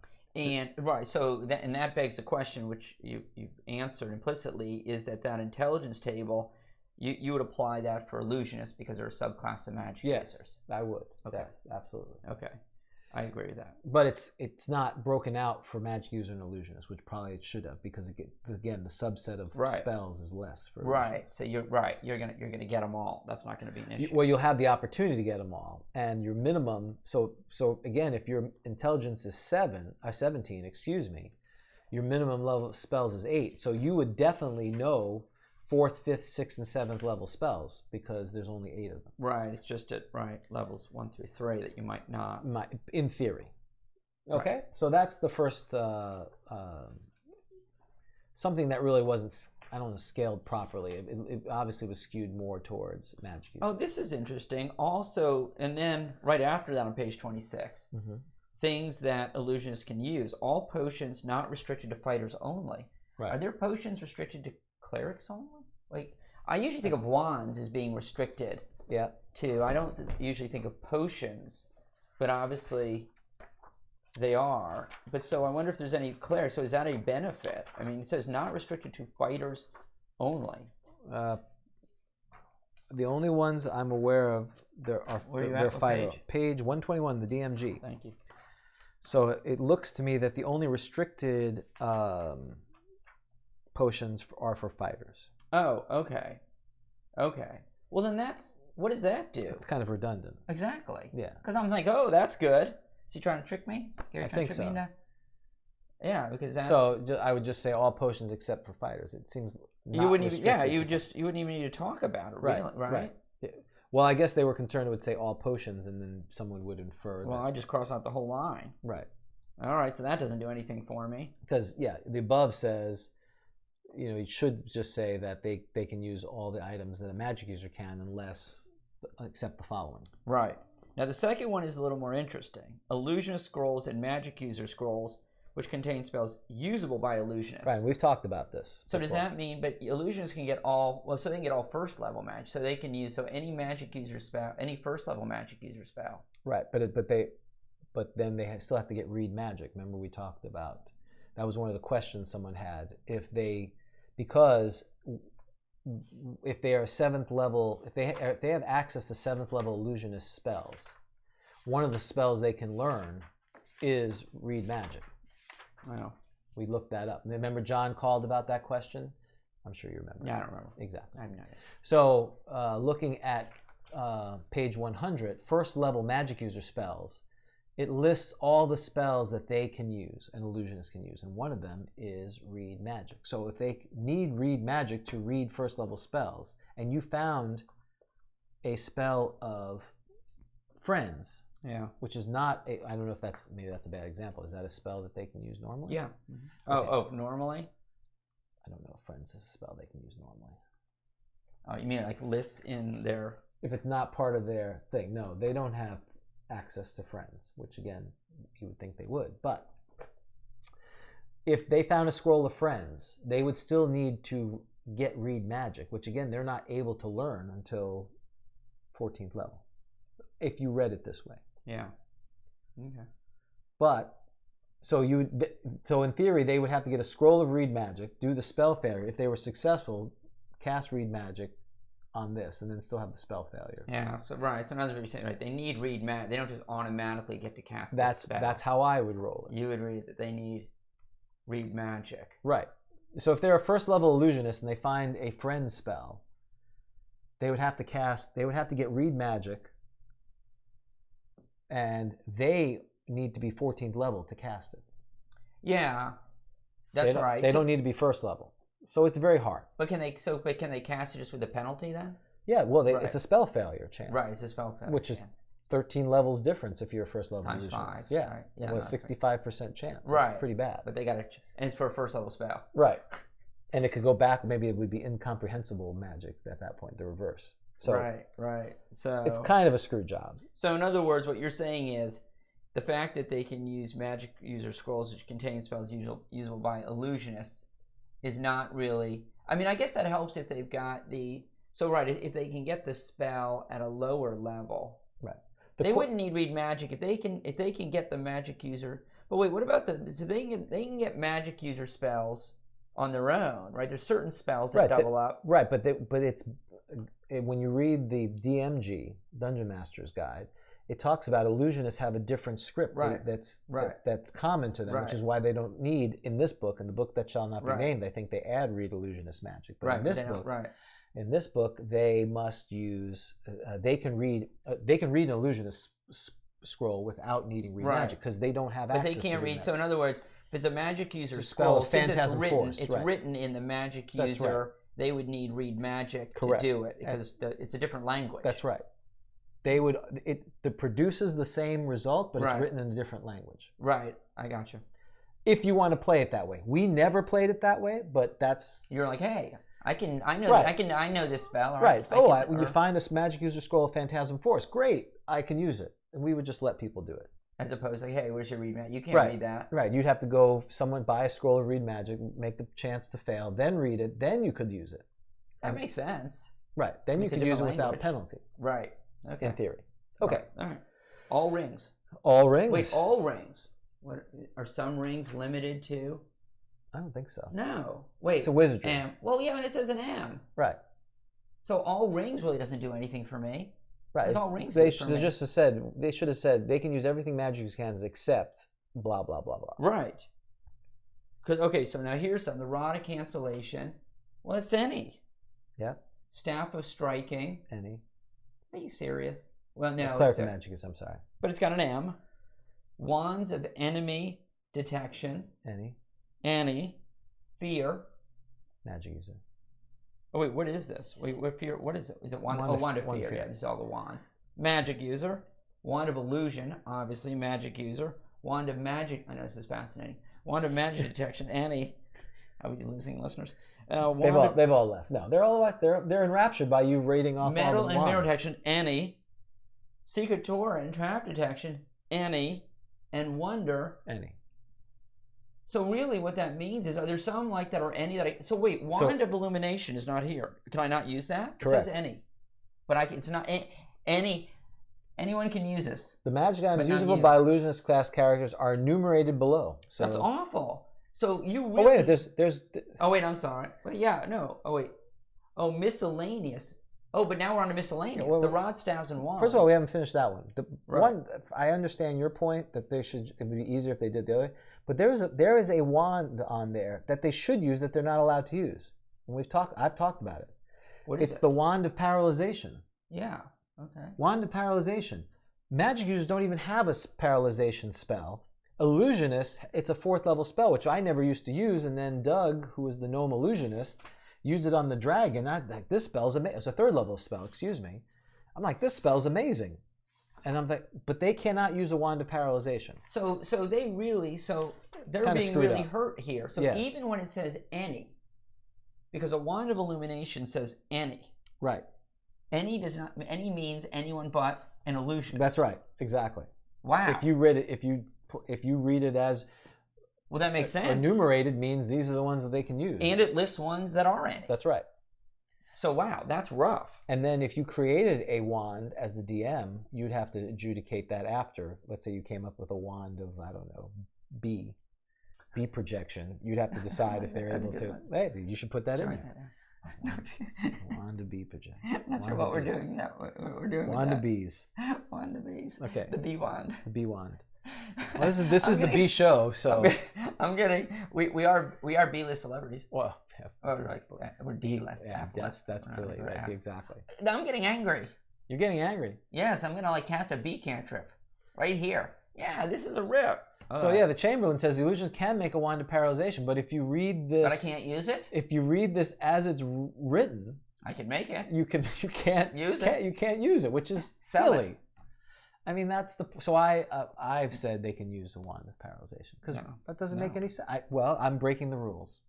Wow. I might as well use the book that shall not be named. You're going crazy. I've gone rogue. All right, let's keep going. So that stinks. Right. So really, nothing's going well for me here. Well, it says in the second paragraph, while being equal or slightly inferior to normal magic users in most respects, illusions have different highly effective spells to employ. I better have some really good spells. I know. Wall of Fog, some is mentioned. I've cast Wall of Fog before. I like that. Can be useful. Miscellaneous magic used by every class of characters. Okay, that's fine. Crystal balls, but not with any added powers. That means if I get a crystal ball and it's got some additional things, right? I don't get that. Right. I think, wasn't it in your game where we found a crystal ball with ESP? The Illusionist, Jezebel. Yeah, and instead of giving it to the magic user, she used it herself and sold it and got a normal crystal ball.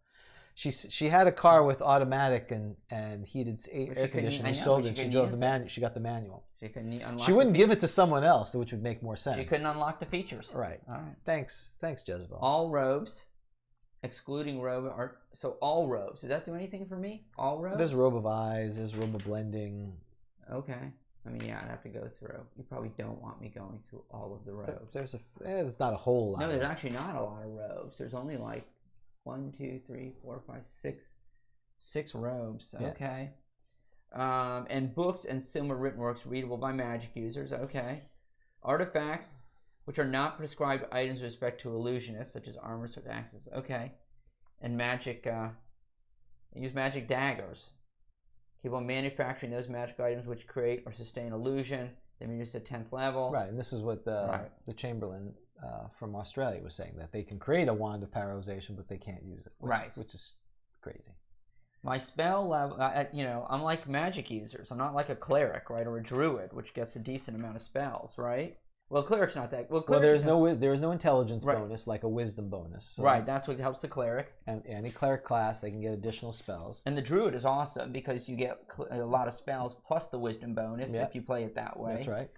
And so, are they worse than magic? Are they the same as magic users, basically? I think they're a little advanced. They move. No, they're lining up. They move a little faster. Oh, they move at 6th level. Yeah. Well, instead of 4-2-2, they're 4-3-1. Right. So they fall behind at 7th level. They fall behind at 7th level. 6th level is actually falling behind because 4-2-2 is better than 4-3-1. Right. And then 7th level, the magic user gets a 4th level spell. The illusionist does not. They have to wait till 8th level. So they're worse. They're worse. Right. They're lower on XP, but they're worse on spells advancement. Right. A little bit, yeah. A little bit. But their XP bonus, their XP, a 10th level illusionist needs 200,000 experience points. A 10th level let's see, 10th level, it's about 30,000 less. Now, again, if you have a magic user gets the Intel prime requisite bonus, then it washes out.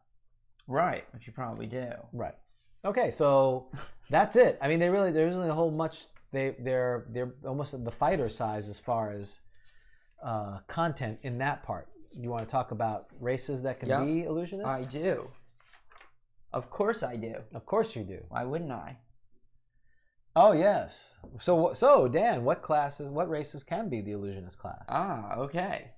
I'll ask you, and you tell me yes or no. Dwarves. Okay. Hey, can I be a dwarf illusionist? Of course not. What is this, 5th edition? Well, clearly I'll be an elf illusionist. No, magic. No, there's no illusions in the forest, just fire and pain. So no. Okay, so let me get this straight. So elves are very magical, right? Not like this. But it can't be this. They're full magic. Now gnomes I know they don't like magic. They can't be magic used. Don't they get a higher magic resistance? Congratulations, they can. Even though, like dwarves, they get high magic resistance to spells, they can be an illusionist. Do we know the backstory on that? I don't know the backstory. I don't know the backstory on this either. We did talk a little bit about it in the gnomes one, but I don't remember what we said. Do you know the level limit for a gnome illusionist that has naturally a dexterity? Oh my gosh, you need intelligence and dexterity of 17 or higher. Is it 6th or 8th? 6th? It is 7th. 7th. Oh, missed it. Gnome illusions with intelligence or dex it's an or under 17 are limited to 5th. Those with intelligence and dex of 17 are limited to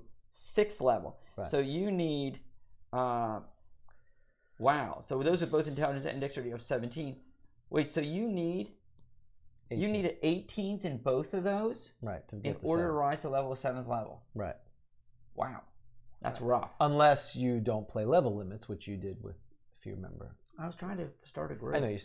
That is your. That's my excuse. Half elves. Can I be an illusionist? No, of course not. Halfling. No. Half orc. No. Human. Unfortunately, yes. Unlimited. So yeah. So the only reason you'd probably want to be a gnome illusionist is to be multi-class. Is that correct? Right. And we've talked about. So again, gnome illusionist is a lot of fun. They're annoying. They're fun for the player, not so fun for the. Yeah, we'll need to talk about that. Okay, so I can be a fighter illusionist. Right. Which is what my guy Winkley Pew is in John's game. Right, and an illusionist thief. An illusionist thief. Can I not be an illusionist assassin? We talked about it. I would allow that. Just like yeah, why not? I would totally allow. To me, that makes so much sense. The Joker or something like that. Yeah, because the illusionist assassin and the half-orc cleric assassin would be like the awesome. Right, they'd be the ultimate team. Yeah, the illusionist assassin. So this is what we're going to do. I think you weren't super thrilled with your previous character, so when we start the next year, we'll roll 2 new characters. One will be an illusionist assassin, one will be a cleric assassin. And we'll go around. Right, they'll be the anti-pixie blades. They'll just be... They'll murder whoever the creature of the day is or something. Right, well, something like that. They'll be there. Or you can send your character in and we'll figure out something. Right. Yeah, they'll go into the forest and kill things, yeah. Okay. So let me ask you this: why would you be a fighter illusionist instead of an illusionist thief? Illusionist thief sounds awesome. Well, you want more hit points. Oh, okay. And you want to fight because if you're a thief, the problem with the thief, let's say you don't have a high con, which again, as a gnome, there's advantage to having a high constitution because then you get better saving throws. Right. Yeah. So if you had a high constitution, let's say you had 3 good rolls. Let's say if you had 3 good rolls. The advantage of having illusionist thief is that dex is used in both of them. You need a high dex, so it's easier to be a illusionist thief. But if you had 3 good rolls and you had con, and let's say you had a 17 con, the fighter, even though so for instance, the fighter illusionist I have, he doesn't fight hand to hand, and if he does, he uses multiple weapons because his dexterity is so high. He doesn't get a plus to hit because his con is too low, and he uses missile weapons. Right. But he has more hit points, so he's a little more sturdy than a illusionist thief. Winkley Pooh. Winkley Pooh. Now, what armor is Winkley Pooh wearing? He can wear whatever he wants.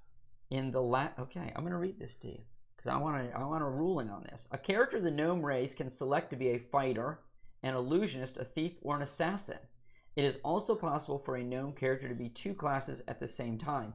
In the latter case, the character is restricted to the wearing of leather armor, regardless of which class combination he or she has chosen. unless only fighting is performed by the character. Unless only fighting is performed. Yeah, but you're not. I'm sure you're engaging in your casting spells. As with any magic multi-user, gnomes with 2 characters must split their evenly. Well, let's go to the actual thing. That's a good thing. Right, that seems to say you got to have leather. So if you're going to be a gnome illusionist, so unlike elves, this is gnome discrimination again. I think Elves you're can right. wear a fighter magic user.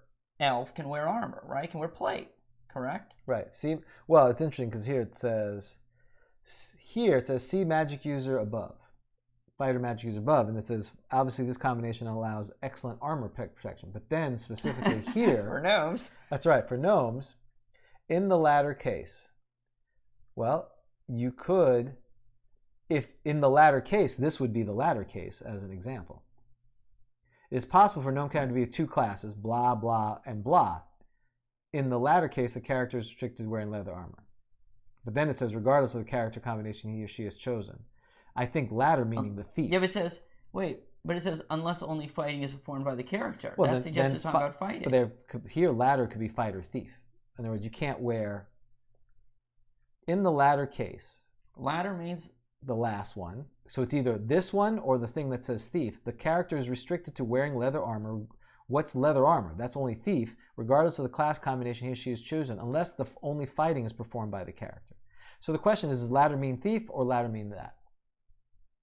So yes, illusionist thief needs to wear leather. But illusionist fighter. Right. So right. I mean, that's generally true, right? If you're a multi-class thief, right, you have to wear wearing anything more. Right. You're too noisy, right? You can't even wear. We say stud. You don't even wear studded leather. Yeah. Right? You get, well, in the book that shall not be named, they give minuses. But here we say it's got to be just leather. Right. So the question though is, does the illusionist fighter have to wear only leather? What? But the reason I say it's that is because over here under thief. As with all thief combinations, any function as thief are restricted to armor, only leather and no shield. Right. So it's supported that if you have a thief class, you have to wear the class armor, not gnome. I don't think it's the gnome that's the issue. But it would be weird. So latter. You mean it's not written clearly? No. Right. Latter case really can't refer to fighter.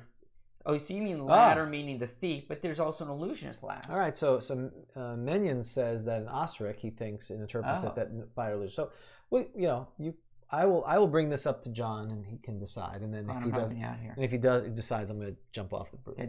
Yeah, I'm helping you out. Well, I'll just retire him and I'll become a because what I would agree that means that the illusionist isn't able to cast spells.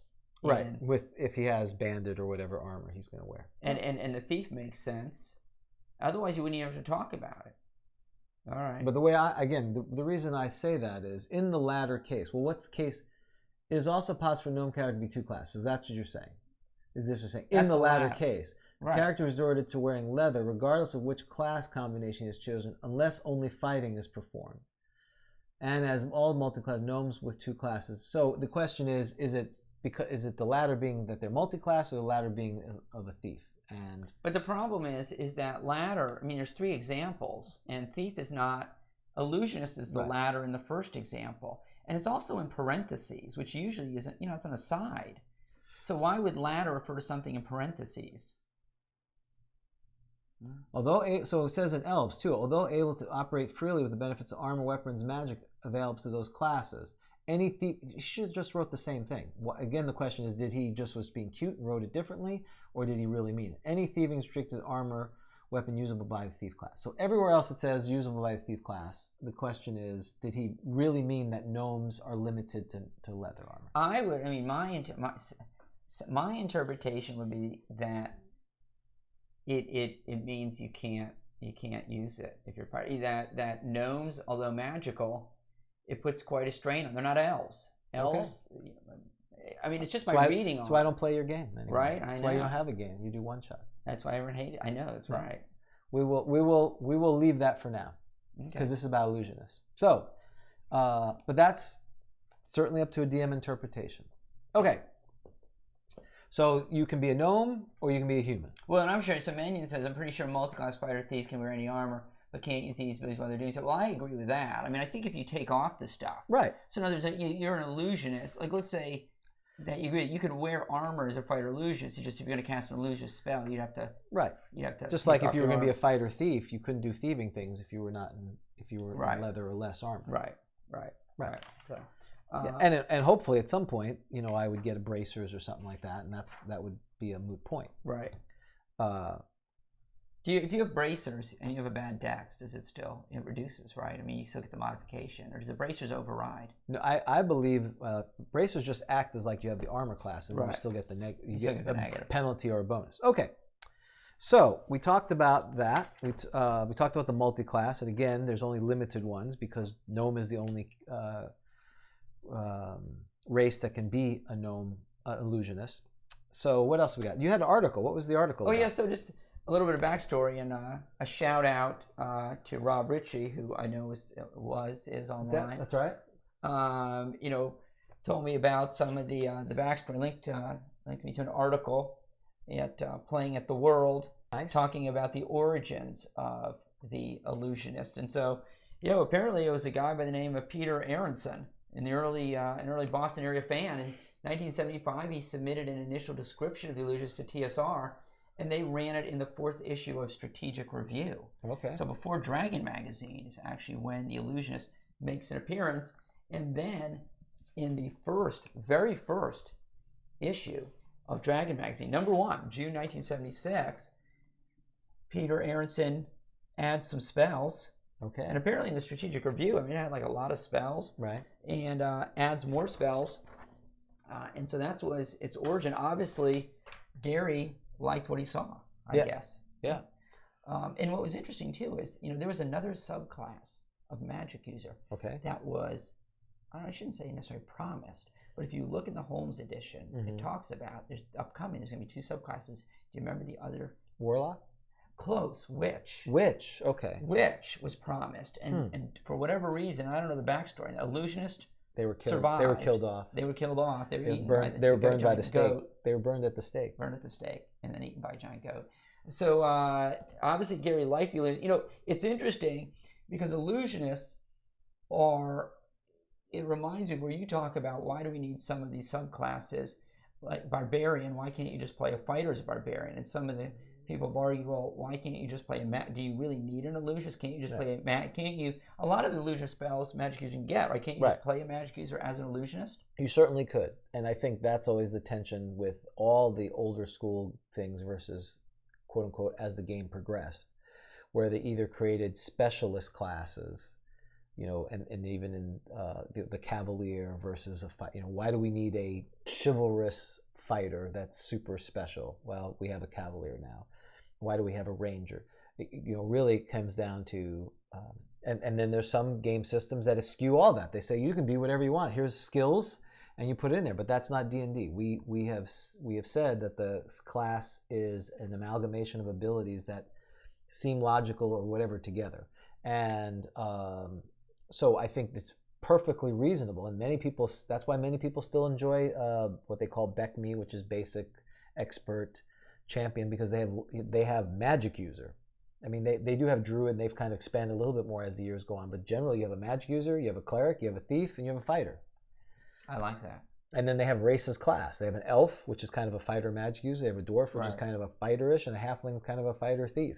Right. Boom. There you go. Holmes was that way too. Yeah, and so and then you tailor it with the dungeon master to make it an illusionist or a necromancer or a warlock or whatever else you want it to do. Though one of the difficulties is that you don't get to choose spells. So it might be hard to customize a magic user, right? I mean, I randomly roll at the beginning. I find the spells that I want. I don't necessarily find the spells that I want, right?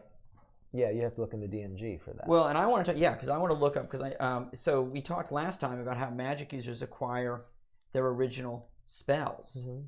So how do illusionists? Well, it's in the book. It's not as it's actually detailed in the book that shall not be named. They actually have the list there, but it's talked about at a high level in acquiring acquiring spells, just like the magic user. So back to your question about how would I, if I was the DM, and I didn't want all these classes, and you were the player, and you said, you know what, I just want to focus on you want to illusion. I want to be like a I want to be like an illusion. illusionist. Well, there's a couple ways. You could have your campaign. So acquisition of illusions, page 39. Yeah, 39, right? I think it's rolling, right? Begin with 3 spells based on a d12. Right. Is that true? I sort of written down. Oh, yeah, there it is. Yeah, a little top of the... Illusions do not need to spell read magic, so that's nice. Or anything like it, pursue their profession. All Illusionist spell books and scrolls are written in a secret tongue, so we still have a spell book, which every apprentice learns from his or mentor.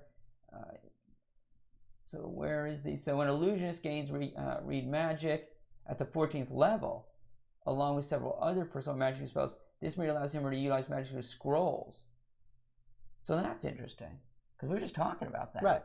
But that doesn't say, it just says scrolls. Right. That doesn't say that. And that contains spells different from the illusionist. Now, see, yeah, you're right. But still, it kind of infers that they can read that, which doesn't make any sense. Because it says, this merely allows him or her to utilize the magic user scrolls that contain spells different than those on the illusionist list. Well, I read that as, how would you learn Phantasmal Force from unless the magic user's writing it in a illusionist script, which makes no sense at all. So the way I rule is sucks to be you. It's basically, it's like the Bible written in French versus English. It has the same content, but until you learn how to speak French, you can't do that. But I'm sure people adjudicate it the other way. Oh, so at 14th level, the illusionist gains read magic. Could gain read. Could gain it. Right. Oh, is that okay? That's right. That's on that list. Right, and then they can learn first level of spells. That's what that's talking about. Right. This may allow him to utilize magical scrolls containing spells different from those on the illusionist list. Right. When a first level illusionist receives his or her spell book, it contains only 3 spells. The DM should require the player character to roll a d12 on the table 3 times, ignoring any rolls that result in duplication. So yeah, so just like magic users, they don't. There's not enough. You're randomly rolling. You're randomly rolling 3 of them. 3 spells. And we argued that you don't have to roll to learn them. You get them because that's part of your training. Oh yeah, that makes sense. Because then it's like those are the ones that because you're gonna know 3 anyway. That's right. You might as why you just keep then you're just rolling and rolling and rolling and rolling, right? Exactly. All right, so let's see what you got. All right. 7. Detect invisibility. That's not terrible. Nope. Oh, is that 6? Detect illusion. That's good. I'm a detecting machine. A lot of detect. Something offensive would be nice. 8. Gaze reflection. So unlike here you can. Didn't you were making up a list? You had the list for your. No, what am I giving these to? No, you're not going to torture the group even more with gaze reflection, detect illusion, we'll make detect inviso. And so that shows that unlike magic user, where at least you get 1 offensive, you may because obviously you want color spray. Color spray is a pretty good first level spell, right? You don't get color spray, so you really may when you're rolling, you can be really unhappy. Right. You're all excited to be the illusionist.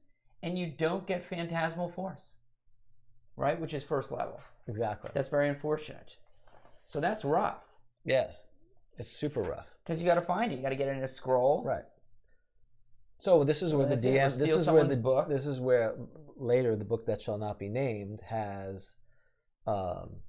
It actually breaks them out into offensive. So you will always get an offensive spell. Right. You don't end up with this. That. Right. Yeah, that's not very good. Right. So shall we talk a little bit about Phantasmal Force? Well, that's Force, the biggie. Well, Phantasm. There's a lot of them like that. I mean, so the power of the Illusionist is really dependent on the DM ruling. So, but the one that is most has most controversy, I'm sure has plenty of links in Dragon's Foot and entries in Dragon's Foot, is Phantasmal Force. Right. Which is a second level. Is it first level? It's first level. It's a first level illusionist spell. It's a third level magic user spell. And this is where we've talked about this before. Is you want a DM who is illusionist friendly. Right. If you're an illusionist and your DM is not illusionist, he hates gnomes. Yeah. He hates illusionists. Right.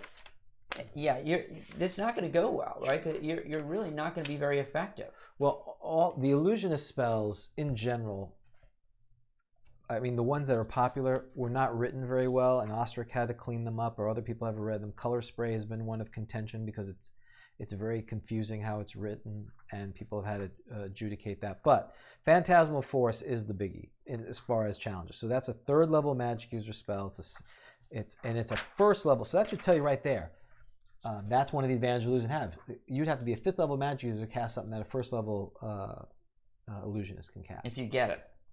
Some people are commenting on, some U1, John just ran Sinister Secret of Saltmarsh.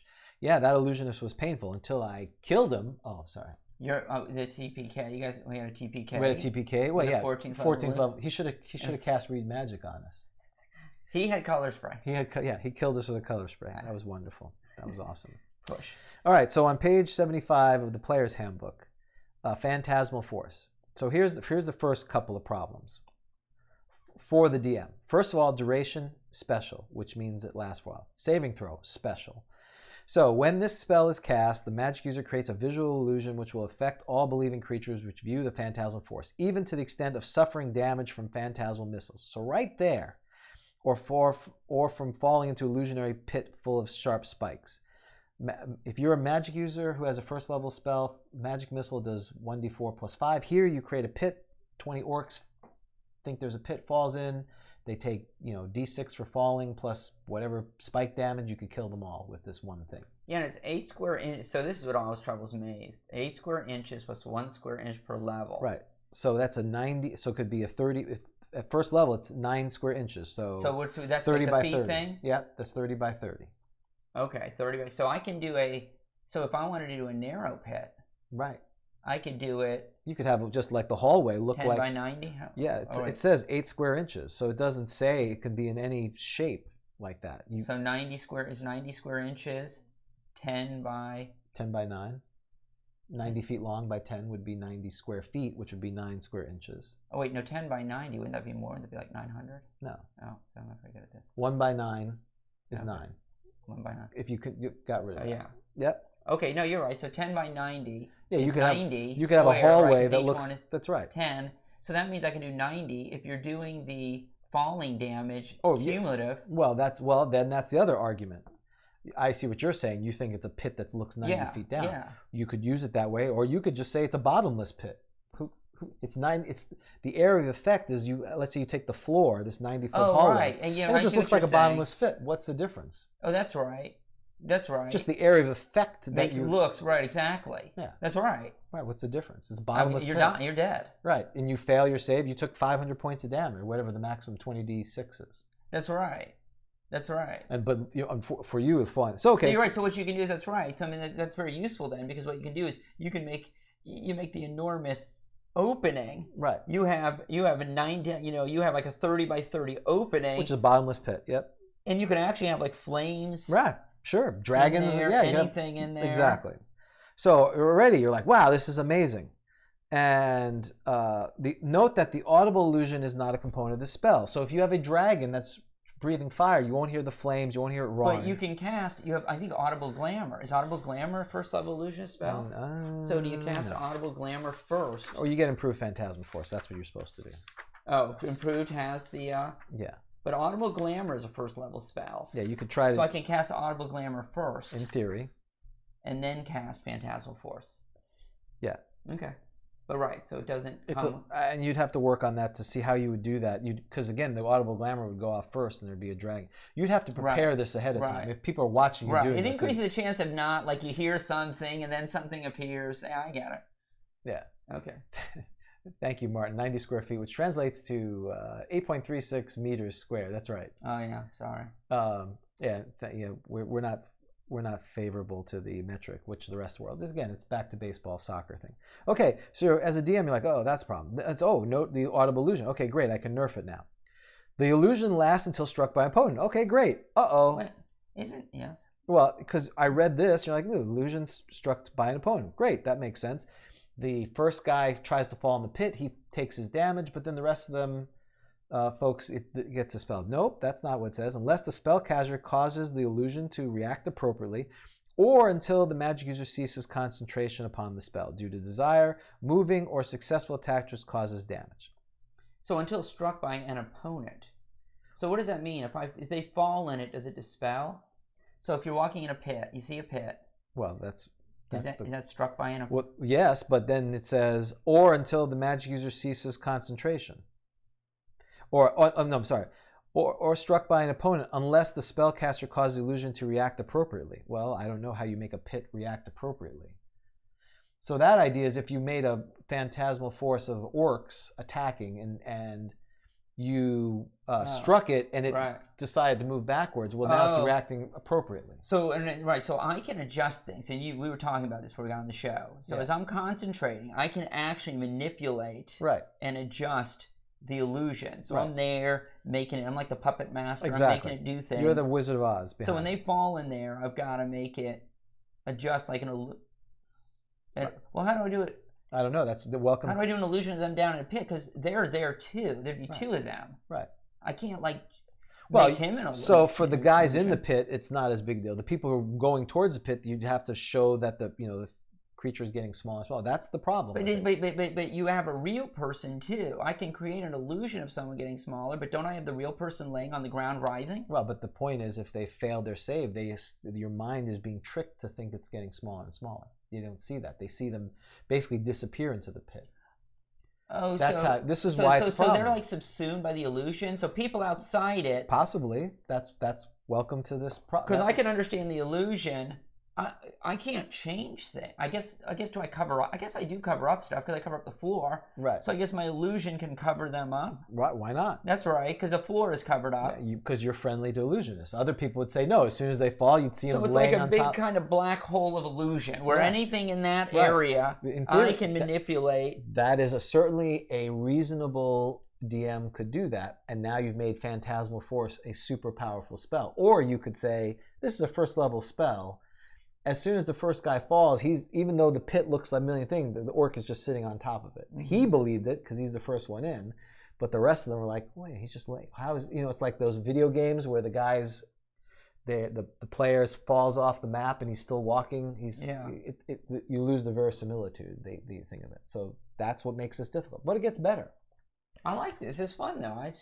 This is fun. This is not bothering me. I think it's entertaining. Well, then you should. Good. I think for those who be ready for the tournament. So now here's the next part. Creatures which disbelieve the Phantasm Force gain a saving throw, and if they succeed, they see it for what it is and add +4 to their saving throws of their associates, if this knowledge is communicated. Creatures not observing the spell effect are immune until they view it. The spell can create the illusion of any object, creature, force as long as it's within the boundaries of the spell's area effect.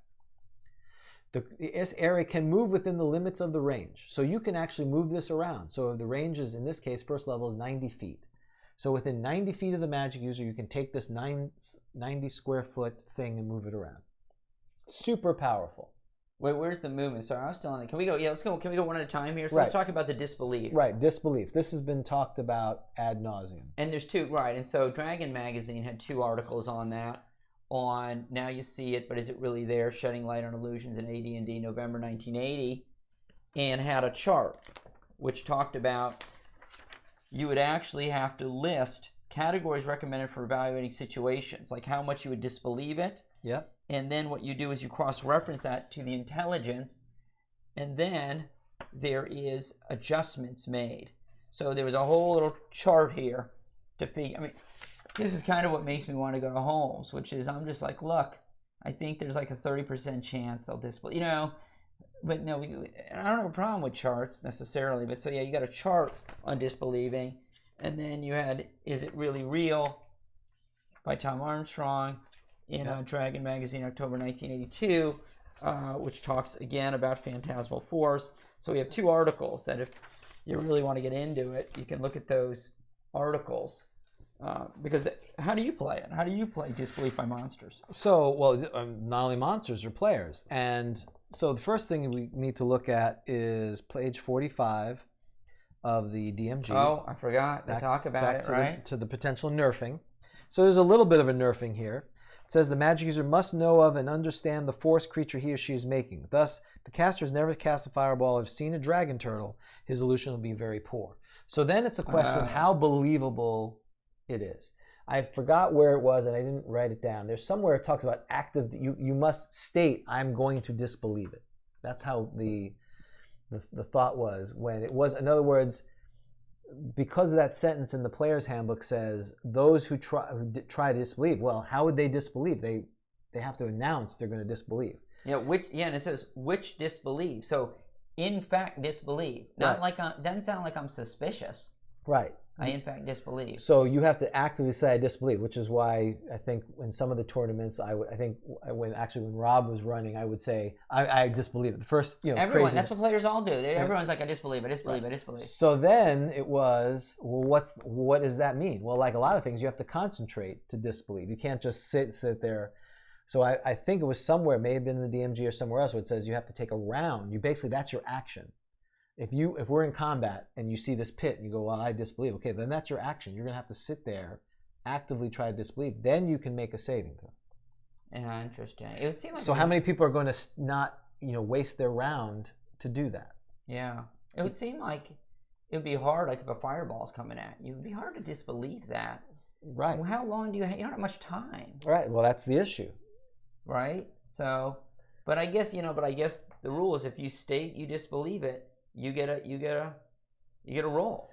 Right. So again, put in the comments. I see people are putting things there, and I will tell you because obviously with Gimbal, Doug's character, I wrote a thing to basically accommodating this, and wow. Well, yeah, look at this. Yeah. So again, because we had illusionist spells are either ultra powerful or useless, and I'll try to provide a middle ground. Oops.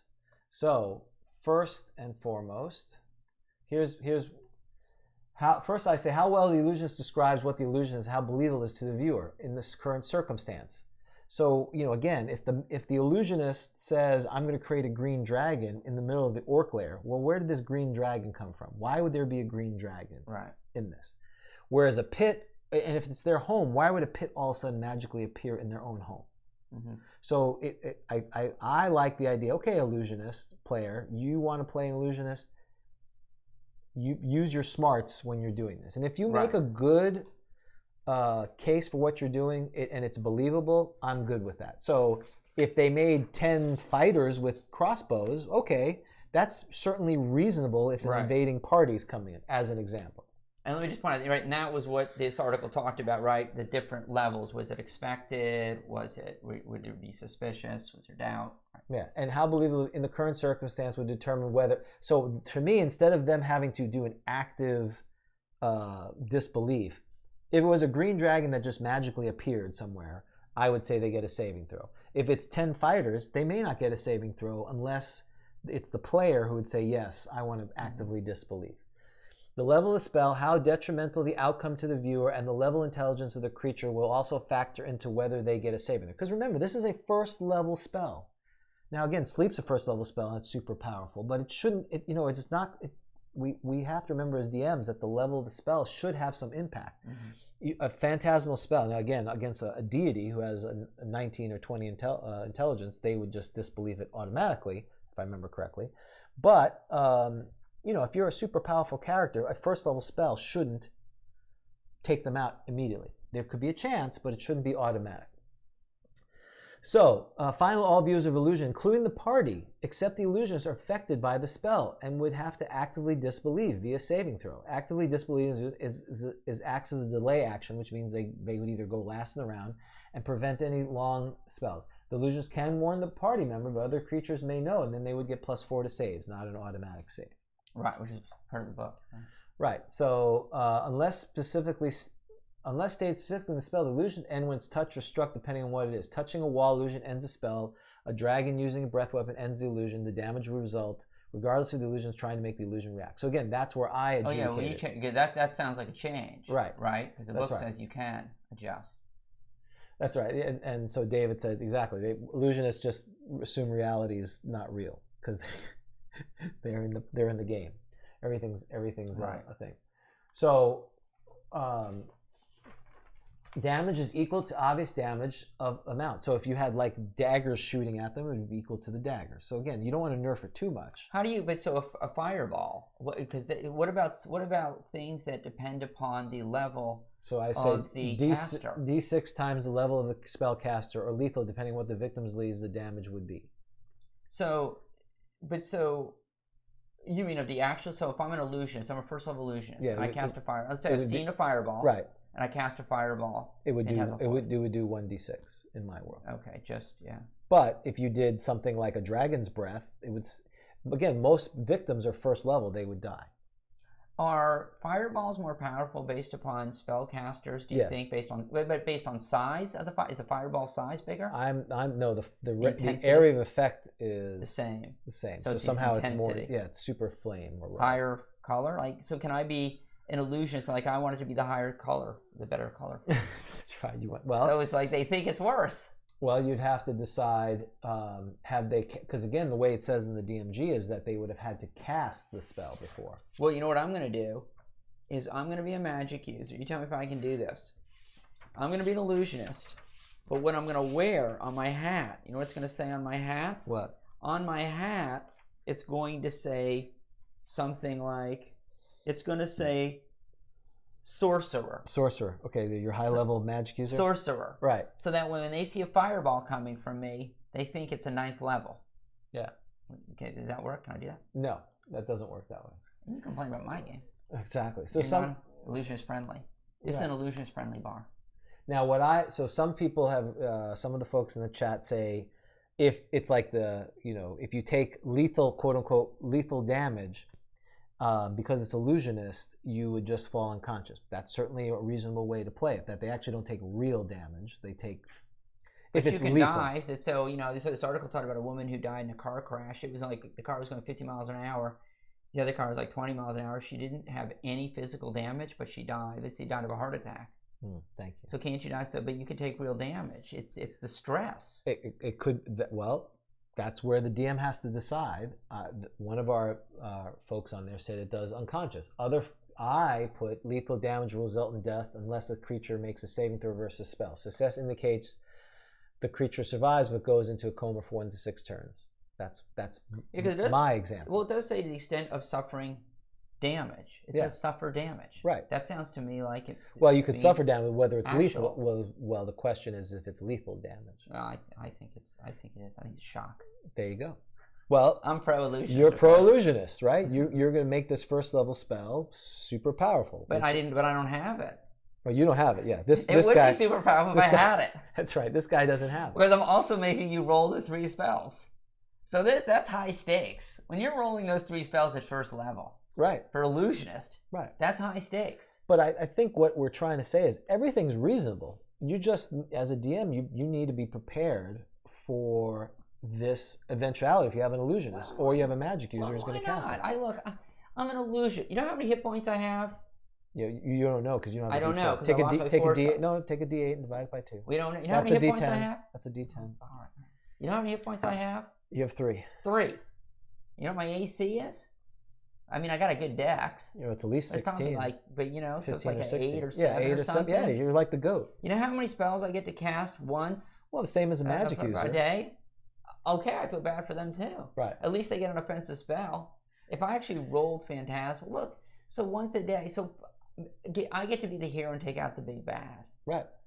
Well, and that's fine. I made these rolls. Did you get a 15 and a 16? No, Mr. Fighter. That's right. Your highest is a 14. That's right. And I'm going to stab you before you kill us all. You're a thief. You're going to backstab me. That's right. Well, but that's, and I think that's fair. I think look, you shouldn't nerf them so much because then that's not fun. I've seen it. Unfortunately, I've seen both extremes. I've seen, no, that's too hard. I don't want to deal with it. But the book says, no, it doesn't work. And then the illusionist is sitting there and they're just you could have told me that before I played Illusionist. Right. Or, oh yeah, it's super powerful. And they're, every encounter is basically being wrecked because this phantasmal force or whatever. And again, improved phantasmal force adds the audio.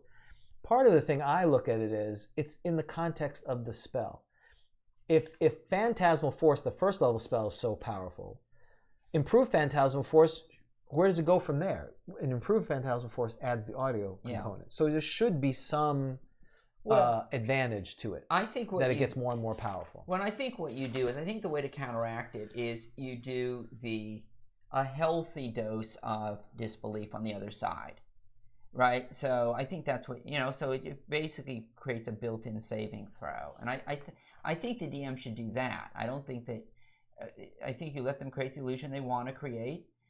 If they haven't seen it before, you increase the chance of disbelief, and so I think you have a healthy disbelief. Well, chance. and I also think yes, and I think that's part of it. I also think the other part of it too would be, what kind of illusion are you doing? So some of the examples I saw in the chat was, let's say you're trying to hide the party. You line up on the wall and you make an illusion that the wall is there. That's more believable because they wouldn't expect the party there if they're running by, than if you're casting, having a red dragon breathe flame on you. Right. And so to me, this is where the DM, and this is a good thing. I don't think it's a negative thing. I think this is the challenge between the folks who want these number of tomes to have every permutation and not. But I think the guidelines are the level of the spell, how well the illusionist. So you need if you're going to be a player character, if you're going to be a player who does illusionist, you better be wanting to be creative and wanting to have that kind of engagement with it. This is even probably harder than the magic user in some ways, because you have to be very smart in how you use those spells and be creative, and then have a DM who's going to support that, and then work it out and not take 45 minutes to try to figure out do they get a save or not. So in my case, based on my kind of guidelines that I had to remind myself, if it's a non-offensive phantasmal force that seems reasonable, like I said, they're hiding in the corner and they want the illusionist who just saw it makes basically like an illusional screen. As long as the orcs don't go by there and touch it, perfect. You're hidden there, just don't make any sound. You run by them. You want to have something that looks like a ballista, shoot a ballista at one of them, sure, that seems reasonable. Ballista, maybe the party has that. You want Tiamat to show up and kill them all, or a Tyrannosaurus Rex, which there aren't any, you're in the forest, then there's going to be a saving throw. Right. And if Tyrannosaurus Rex, because there's no audible component, they should get a saving throw, and there should be some bonus to it, because it's why is this thing not making any sound? It seems fake. Right. Does that look real to you?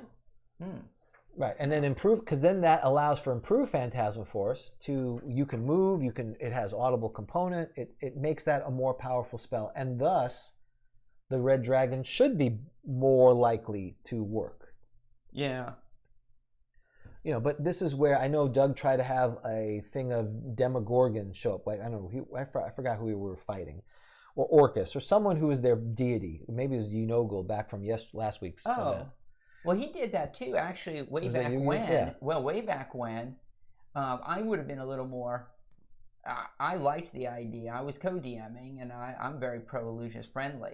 Yeah, he was, but he was smaller, and so I think the person disbelieved and it didn't work. I probably would have given a few segments of, Exactly. Right. If you're a deity, how pious is this creature that if they were super religious, pious, and the deity appeared, again, in this world, it's possible, right? You roll at less than 10% and a 0-0. Well, that's right. The deity shows up. Well, and in all honesty, wouldn't you think that there's at least a segment or so of like what's going on? So it's a head scratcher. Right. It's not like immediately like, oh, I disbelieve, and it's big. Even if you do disbelieve, I would think, like you said, it takes a turn to disbelieve. That's a turn. Around. Around. Yeah. So if you look at this thing, and I kind of, I have to think about that. I don't know. I do know that I think a lot in first edition, you have your action, and your action is your action. And no matter how long it takes, it tends to be your action. I know that's not always true. We allow people to grab, change weapons, things like that. But so what did you? How did you? You were the DM on the Demogorgon one? I think so, and on mine, because again, after some of this, I put in, to your point, that if you try to disbelieve it or you're trying to make a save, you get what I call a delay action, which again, that's an action that's in, it's the one that Gary Gygax poo-poos. Is like, no good player delay. Well, I would say you take a delay action back to your, why is Demogorgon here in this? And that doesn't look right. Is that? Oh my, first, oh my Demogorgon, you're here. Huh? Wait, he doesn't look exact. That doesn't look like. So you give it, you could give a delay action that they would lose initiative on, or they would not do anything till the end of the round. I like that, because that means that you're at least going to have some effect. Right. You know, I mean, it's going to be surprising, I think. And one of the downsides too is depends on the monsters. You know, illusionists are pretty useless against the undead. Yes. They're, you know, so, you know, if you're just like the poor druid who's always looking for vines to do entangle, right. You're in the dungeon, you know, hey, is there any blades of grass? I want to cast entangle on the 2 blades of grass, and I'm like, no, you don't have it. You can't use moss for this. Yeah, because Phantasmal's not going to have any effect on undead, is the theory, right? That's right. Well, certainly the mindless creatures would not have anything of it. Yeah. I've always ruled that the undead are immune to illusion. I think most people say that. Right. So you wonder why would that be?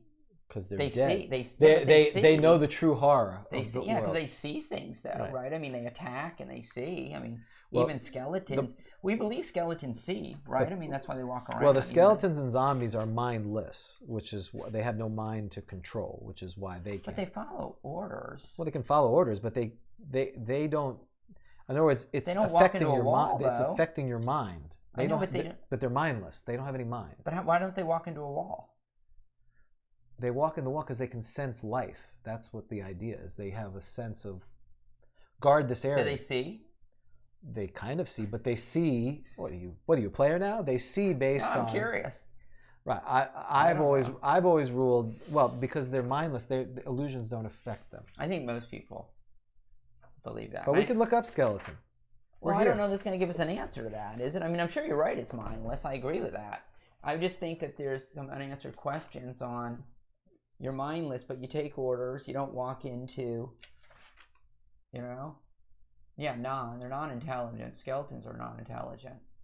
Zombies are just better. Well, they're slower. Right. They're better, but they're more hit dice skeletons. Well, but they're slower, and they don't. It's not the half damage from sharp weapons. Right, but many again, for me, the undead, for the most part, cannot be affected by illusions. And again, you can adjudicate that. Well, they're just animated. Yeah, right. I mean, they're animated. They're not.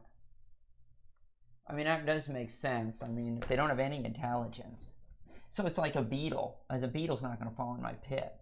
Is a beetle going to fall in my pit? In theory, you could adjudicate no, that they don't. Yeah. Their vision's not the same. Their mindset, there has to be constructed in a way. Animal intelligence have a problem, though, right? Animal intelligence. Right. Hey, well, hang on. If they have animal intelligence, then maybe they can. Okay, look, this is interesting, though. And okay, this is obviously not canon. This is just an article from Dragon Magazine. Well, at least you didn't say it was from Polyhedron, so you could. That's right. Force That's that. Binding. It actually has non. Right. And what does non do? What does that mean? Oh wait, there's nothing there. There's just there's just bullets. That must mean they're not even affected at all. It doesn't say 0. Once carries is selected, the table below should be used to determine the victim's % chance of successfully attempting to disbelieve. So here it says they don't have any chance. No, this is disbelief. Yeah. Well, what does ... mean? Oh, well, why is it not 0? Not apply. Their chance is always 0. For non-intelligent creatures, see discussion below. Creature that makes an attempt to disbelieve % then gets a saving throw. Oh, so there's going to be some. Yeah. So it says here. Fares the worst under the system. Creatures are smart enough to comprehend the subject matter illusion, but not smart enough to grasp the concept of illusion. That's what they're saying. And somewhere there's going to be non-intelligence, though, right? For non-intelligence, see discussion below. Yeah, well, it's basically saying if you have enough intelligence to comprehend a pit, but you don't have the intelligence to understand its illusion, you're stuck in that. Right. Okay. Right. So that's useful to know. So that would be support for the undead. Right. If you had a giant flame, a cat's going to not go near the flame. Right. And cats are relatively smart. Same thing with bugs. They tend to. I don't think they go. Well, moths go to a flame, but other things, if they would behave like they would. Okay, so here it is. All right. A non-intelligent creature might enjoy immunity from illusions under the system, since arguably such creatures have no mind, which can be affected by the spell. On the other hand, one might say that an illusion simple enough to have meaning to a non-intelligent creature, like a raging fire to a black pudding. Black puddings are not intelligent? Yeah, I thought they were pretty. Could be used against such a creature. In such a case, a non-intelligent creature should be treated as creatures of animal. So if it is the illusion, they're simple non-intelligent. Enough That's right. Very good for him. So simple enough to have meaning. Right. So the question is, does a pit have meaning? Is it simple enough to have meaning to a? And what would be the effect of it? If there may be no effect, if it takes no damage from falling, it would just fall in, and maybe it would sit there for a while. But it would take damage. So for me, like a zombie would, you could have a pit. It would just keep moving forward. It would just walk through because it would be mine. It's going towards you. You know which way I'm going on this one, don't you? You're going towards that black puddings are going to be destroyed by. I'm a pro illusionist. I'm going to say a zombie is going to walk around a pit, and I think a pit is simple, and I think the zombie is going to fall in. Which what I just did now is I just made it from having no effect to being it's a 0 having an absolute effect. Right. So I went the exact. So it's very binary here. Either it's having no effect or it's basically having effect. Yeah, and I would say that's fine. You can certainly play that game, and if you run that, that's great. My opinion would be that the opposite when it came to zombies. Zombies are like the old computer games. The monsters would come straight at you. It's whatever the two shortest points. They move. So if you put a wall of fire, they would just go through the wall of fire. They wouldn't go, oh, wait a minute, there's a wall of fire, I'm stopping. They're just going to continue to move forward. If there's any way for them to get to you, they would get to you. So whether you put a pit or whatever, they would just walk towards it. And if it was a real pit, they would just fall into the pit. That would be my opinion. But you could adjudicate that just as easily. Well, we'll have to talk about that on our undead. The undead, special. That's right, the undead special. Well, Halloween, we should do that. We should do that, don't you think? I was going to mention that for October. Yeah, that's pretty original, don't you think, to do a Halloween episode on undead? I'm sure no one's done an undead episode for Halloween. We're breaking new grounds. We'll win a Peabody for that one. That's right. So yeah, right. Isn't that for fiction or for work? I thought Colbert has one. Hasn't Colbert? Oh, maybe I think you're right. People, it's like there's a bunch of them. That's true. So it's like the. So I think we should obviously undead for. So what's the lesson here because again play an illusionist in my game, not James. Well, or there's other ones which basically say no, it's a crappy spell. It's first level, it doesn't do anything. This sounds like a lot of fun to me, though. I mean, I guess everyone else gets bored, but I like this. Tell me your illusion. Right. How good is it? Have you seen it before? What's the chance they'll disbelieve? And you give a roll. But you're right. You got to do it. And you said you got to do it fast.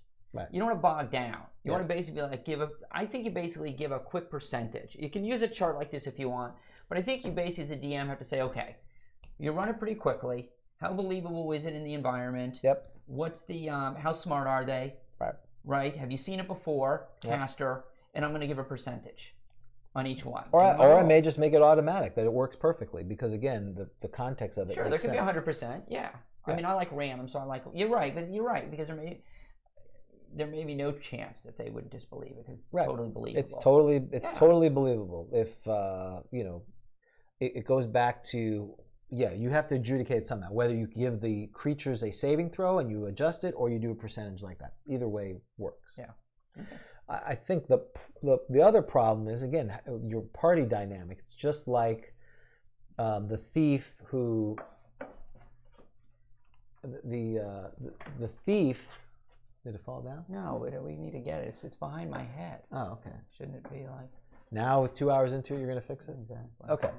So it's just like the thief who's constantly pickpocketing people. This is the other part I see with illusionists. They want to come up with these game-changing illusions and phantasms that can be annoying. So, the goal as a DM is you want to make sure every player has a chance for their character to do their cool thing, whatever that is. That I do agree with. Mm-hmm. So, and you need to have... your adventures set up where the fighter can fight, the magic user can cast magic, the illusionist can do things, the thief can do things, so that everyone does their cool thing. The cleric can do their cool healing. That's right. They can heal or press command or do something like that. Or turn, of course. Yeah, and as the folks in the chat said, that's why the DM is not at the computer. You have to make adjudications. You have to sit there. Just like other things, better to think about this ahead of time. Mm-hmm.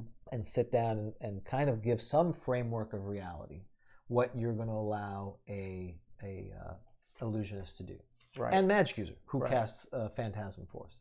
I like this. I like this chart.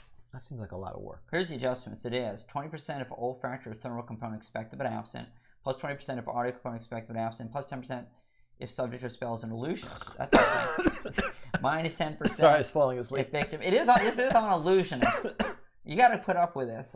Minus 10% if victim is surprised. Plus 10% if victim wisdom is 15 or more. I like that, but it also has to be whether or not. Okay, no, I like that. Yeah, I mean this chart. I like this chart. I know, and you'll never use it again. Well, I'm never after GrogCon. I'm never running again. Huh? I'm retired. Not after You're GrogCon. retired? I'm never running another game. Well, Now, you are running a lot of games. I give you a lot of credit. I'm only running 2. Give me credit after I run them. Okay. Anything else when it comes to illusion? I think those are the big ones. Invisibility is another one, but that's the same thing with magic. Yeah. And I know Rob Rich likes Wall of Fog or something like Wall of Fog. Wall of Fog is a powerful spell. There was like plenty. I used that on Eye of a Beholder once. It was chaos. There was like fog in the room, and the Beholder was in there. It was mayhem. Oh, very nice. Yeah, I mean, Phantasmal Killer is a great spell. There are paralyzation. I didn't even really. The paralyzation is an amazing spell. Save or be paralyzed. Yeah, I was looking at the first level. I was looking at the illusion spells, and they speak to me. I know I'm going the wrong way. I liked almost all of these spells. It's honestly, it's like a kid in a candy store. Except Detect Illusion. Go look at these. Yeah, that's not great. I mean, Audible Glamour is cool. Yeah. You know, you're making noises, right?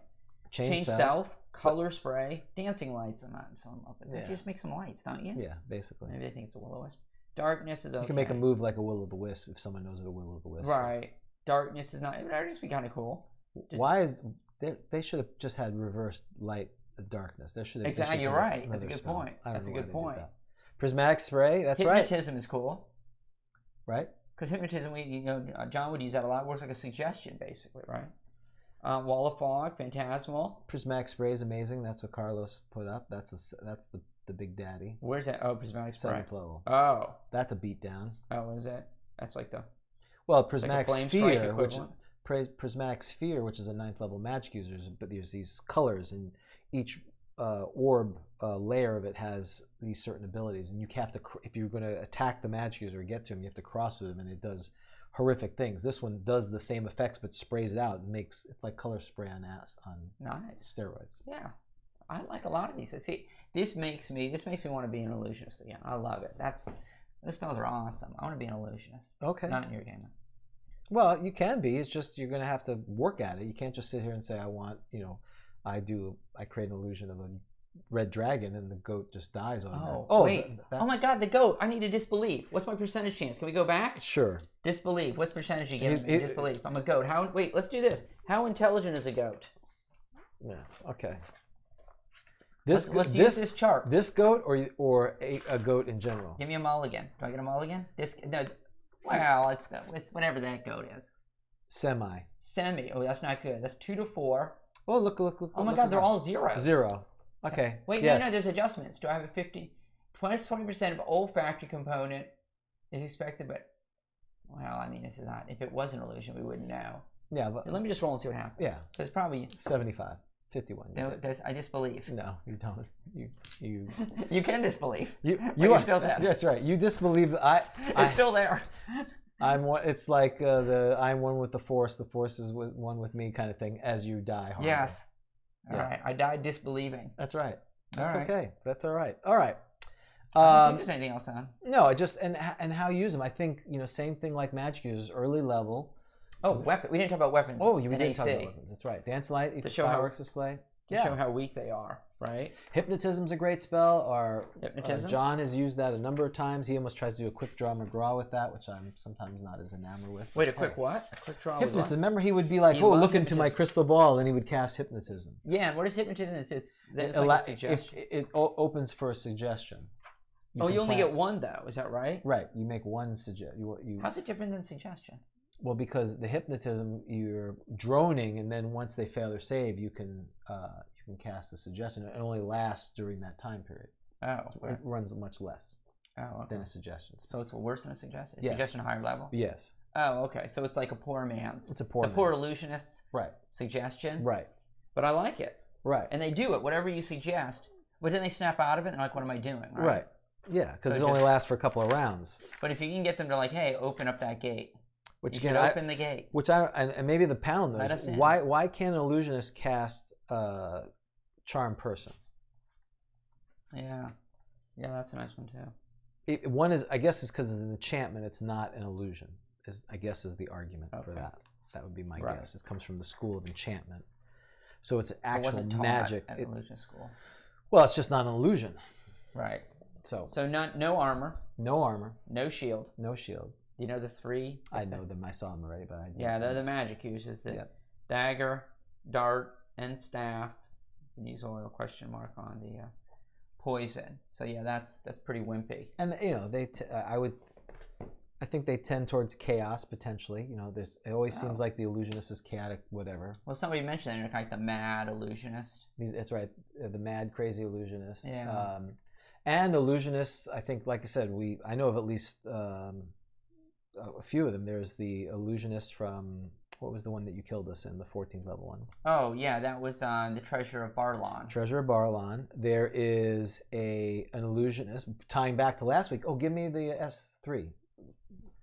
There's illusionist in here. Wait, S3? S3. What's S3? That's A3. Excuse me. Sorry. Area of the Slave Lords. U1. They talked about the illusionist down there. In the area of the Slave Lords, there is in the second part. There is the. This is in the main battle boss before you get to the Slave Lords. Is there is a creature that looks. You see. A large returning creature with a heavy shell and a tail that looks like a giant mace. At the far end, sitting there, is a tall, emaciated, gnoll-like figure with evil eyes. The creature has a 7-foot-long flail and 3 massive heads, and there's gnolls around it. Well, he looks like the illusion of the gnoll god, Yunugul. Ah. So remember last week we talked about Yunugul and the gnolls? Yeah. This is, or 2 weeks ago? Yeah. The illusionist in there, Wimple Frump. That's a great name. Wimple Frump. He's an 8th level illusionist. He's obviously not him now. All the illusionists are actual spectral forces. So that's what you do is you create the deity, and then the deity does the damage that the deity would do. Well, you have to recognize the deity, right? But if you recognize the deity, then that deity does. So if I do that deity, so he's using them to control the gnolls, who are real, and then the Ankylosaurus, which looks like a reptile, is actually a rust monster. But so if I create, so I'm a first level, I do Phantasmal Force, and I do a deity, and you believe it. Right. Then you start playing the reaction role. First of all, there's no, what's your audible component? If it's just your little wimpy voice, no offense, if you look like Zeus. No, I say, well, let's assume you fail. You're not very smart. You fail. You're a goblin. You're on the goblin, lower end of and average. Whatever the goblin's, what's the goblin's name? Mediabook or Matabook or right. Whatever.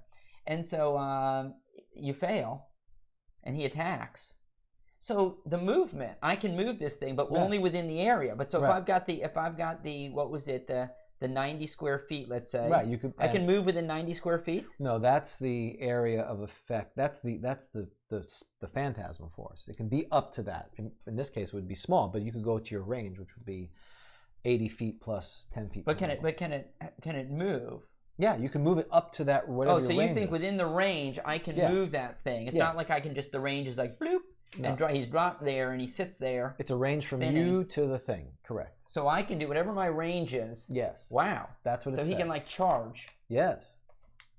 And then he would attack. Okay. So it's line of sight basically. So 8 plus 1 foot per level, 10 feet per level. Wait. I'm on magic. Page 75. Oh, it's what? Yeah. Illusions. Illusions is less. 60, right? Range 60. Oh, yeah. So because it's first level spell. So 70 feet. Yeah. So I have within 70 feet. So I can create this illusion. So this at first level. Yep. Of this little deity. Yep. Or big deity. Yep. And I can move him range, and he can. So he's fighting in combat. And for first level, as David also mentioned, the area effect is less for an illusionist. The illusionist is less.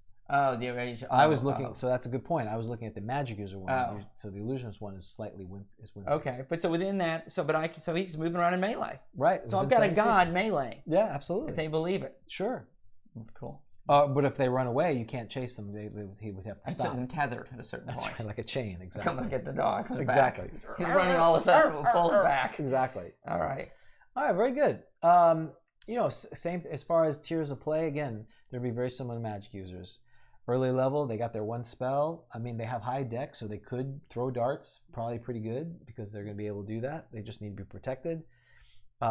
Mid-level, they're, you know, again, if you have a deity that's a DM that's friendly, you're going to have some powerful spells. Third level, again, a lot of illusion is a second level spell. They have improved. I think they also have improved illusion, improved invisibility. I keep forgetting them between them and magic user. I think they're the only ones that have improved invisibility, which is a great spell. Yeah, so improved invisibility once they become 8th level, improved invisibility, if you hit, it doesn't go away. It doesn't last permanently, but you can attack and still be invisible if you're cast improved invisibility. So that's very powerful. And then you get to Maze, which is a 5th level spell for Illusionists, 8th level for a magic user. So for their spells, they fight amongst their wave class. It comes back to, you know, again, if you have deities or things that have magic resistance, they're not so great. All right. I think we're done with that. I think we did a good job on that. So let's move to We'll find out when we roll at the end. That's right. So let's go to our suggestion. All right. So our suggestion, of course, this week is very simple. We finally agree on something. Right, we do. You all need to go to GrogCon if you're in the town. So that's our suggestion. Or if you're not, you need to make your way to this That's town. right. Yeah, I mean, I'm sure if David and Menyon, who live in Japan and Australia respectively, if they leave now, they may get to here by Sunday. Correct. they next Sunday, not this Sunday. It's right. Saturday night for them now. They may get here. It may take them a week or so to get here from here. I'm sure it's only like 18 flights. Just stay for next year's then. That's right. Just stay all year. Stay with you all year. That'd be perfect. Right. Yeah, we're looking forward to it. We're going to have a good time with that. All right. Well, let's wrap this up. We've been jibber-jabbering for a while. Let's roll. Let's see what we got. All right. Can we do better than a 10? I can swim a bit. Yeah. 9. Whoa. We're killing it. We rolled a 9. Down from, we're trending downward. Well, but still, it's way above. It's way above. That is. Wow. These last 2 sessions are way above. So that's pretty impressive. Yeah. Anyway, so I know we've been jibber-jabbering for a while. We're on YouTube, obviously, for those who are listening. Thank you. Twitter, @GrogTalk. Appreciate that. We're on Google Play, iTunes. Thank you for those who've subscribed and reviewed. We really appreciate that. Ideas for future shows, info@grogcon.com. And so next week, we hope, again, please monitor Twitter or YouTube, depending, because again, we're going to be a little flexible when Carlos and Vic and we show up. We'll kind of figure out when we're going to get together. I hope it'll be around 8:30 Eastern Standard Time on Saturday where we'll do this, but it may not work. There may be a bunch of reasons why, and then I'll tweet when we're going to do it. And but we do want to do a live thing. That would be super cool. Anything else for the good of the order? We're looking forward. We're finally here. I'm excited. Before. Yeah, we got a lot going on. So again, thank you to everyone who has been there and participating, been part of this. We really appreciate it. So I'm James. I'm Dan. And we'll see you next week live on Grog Talk.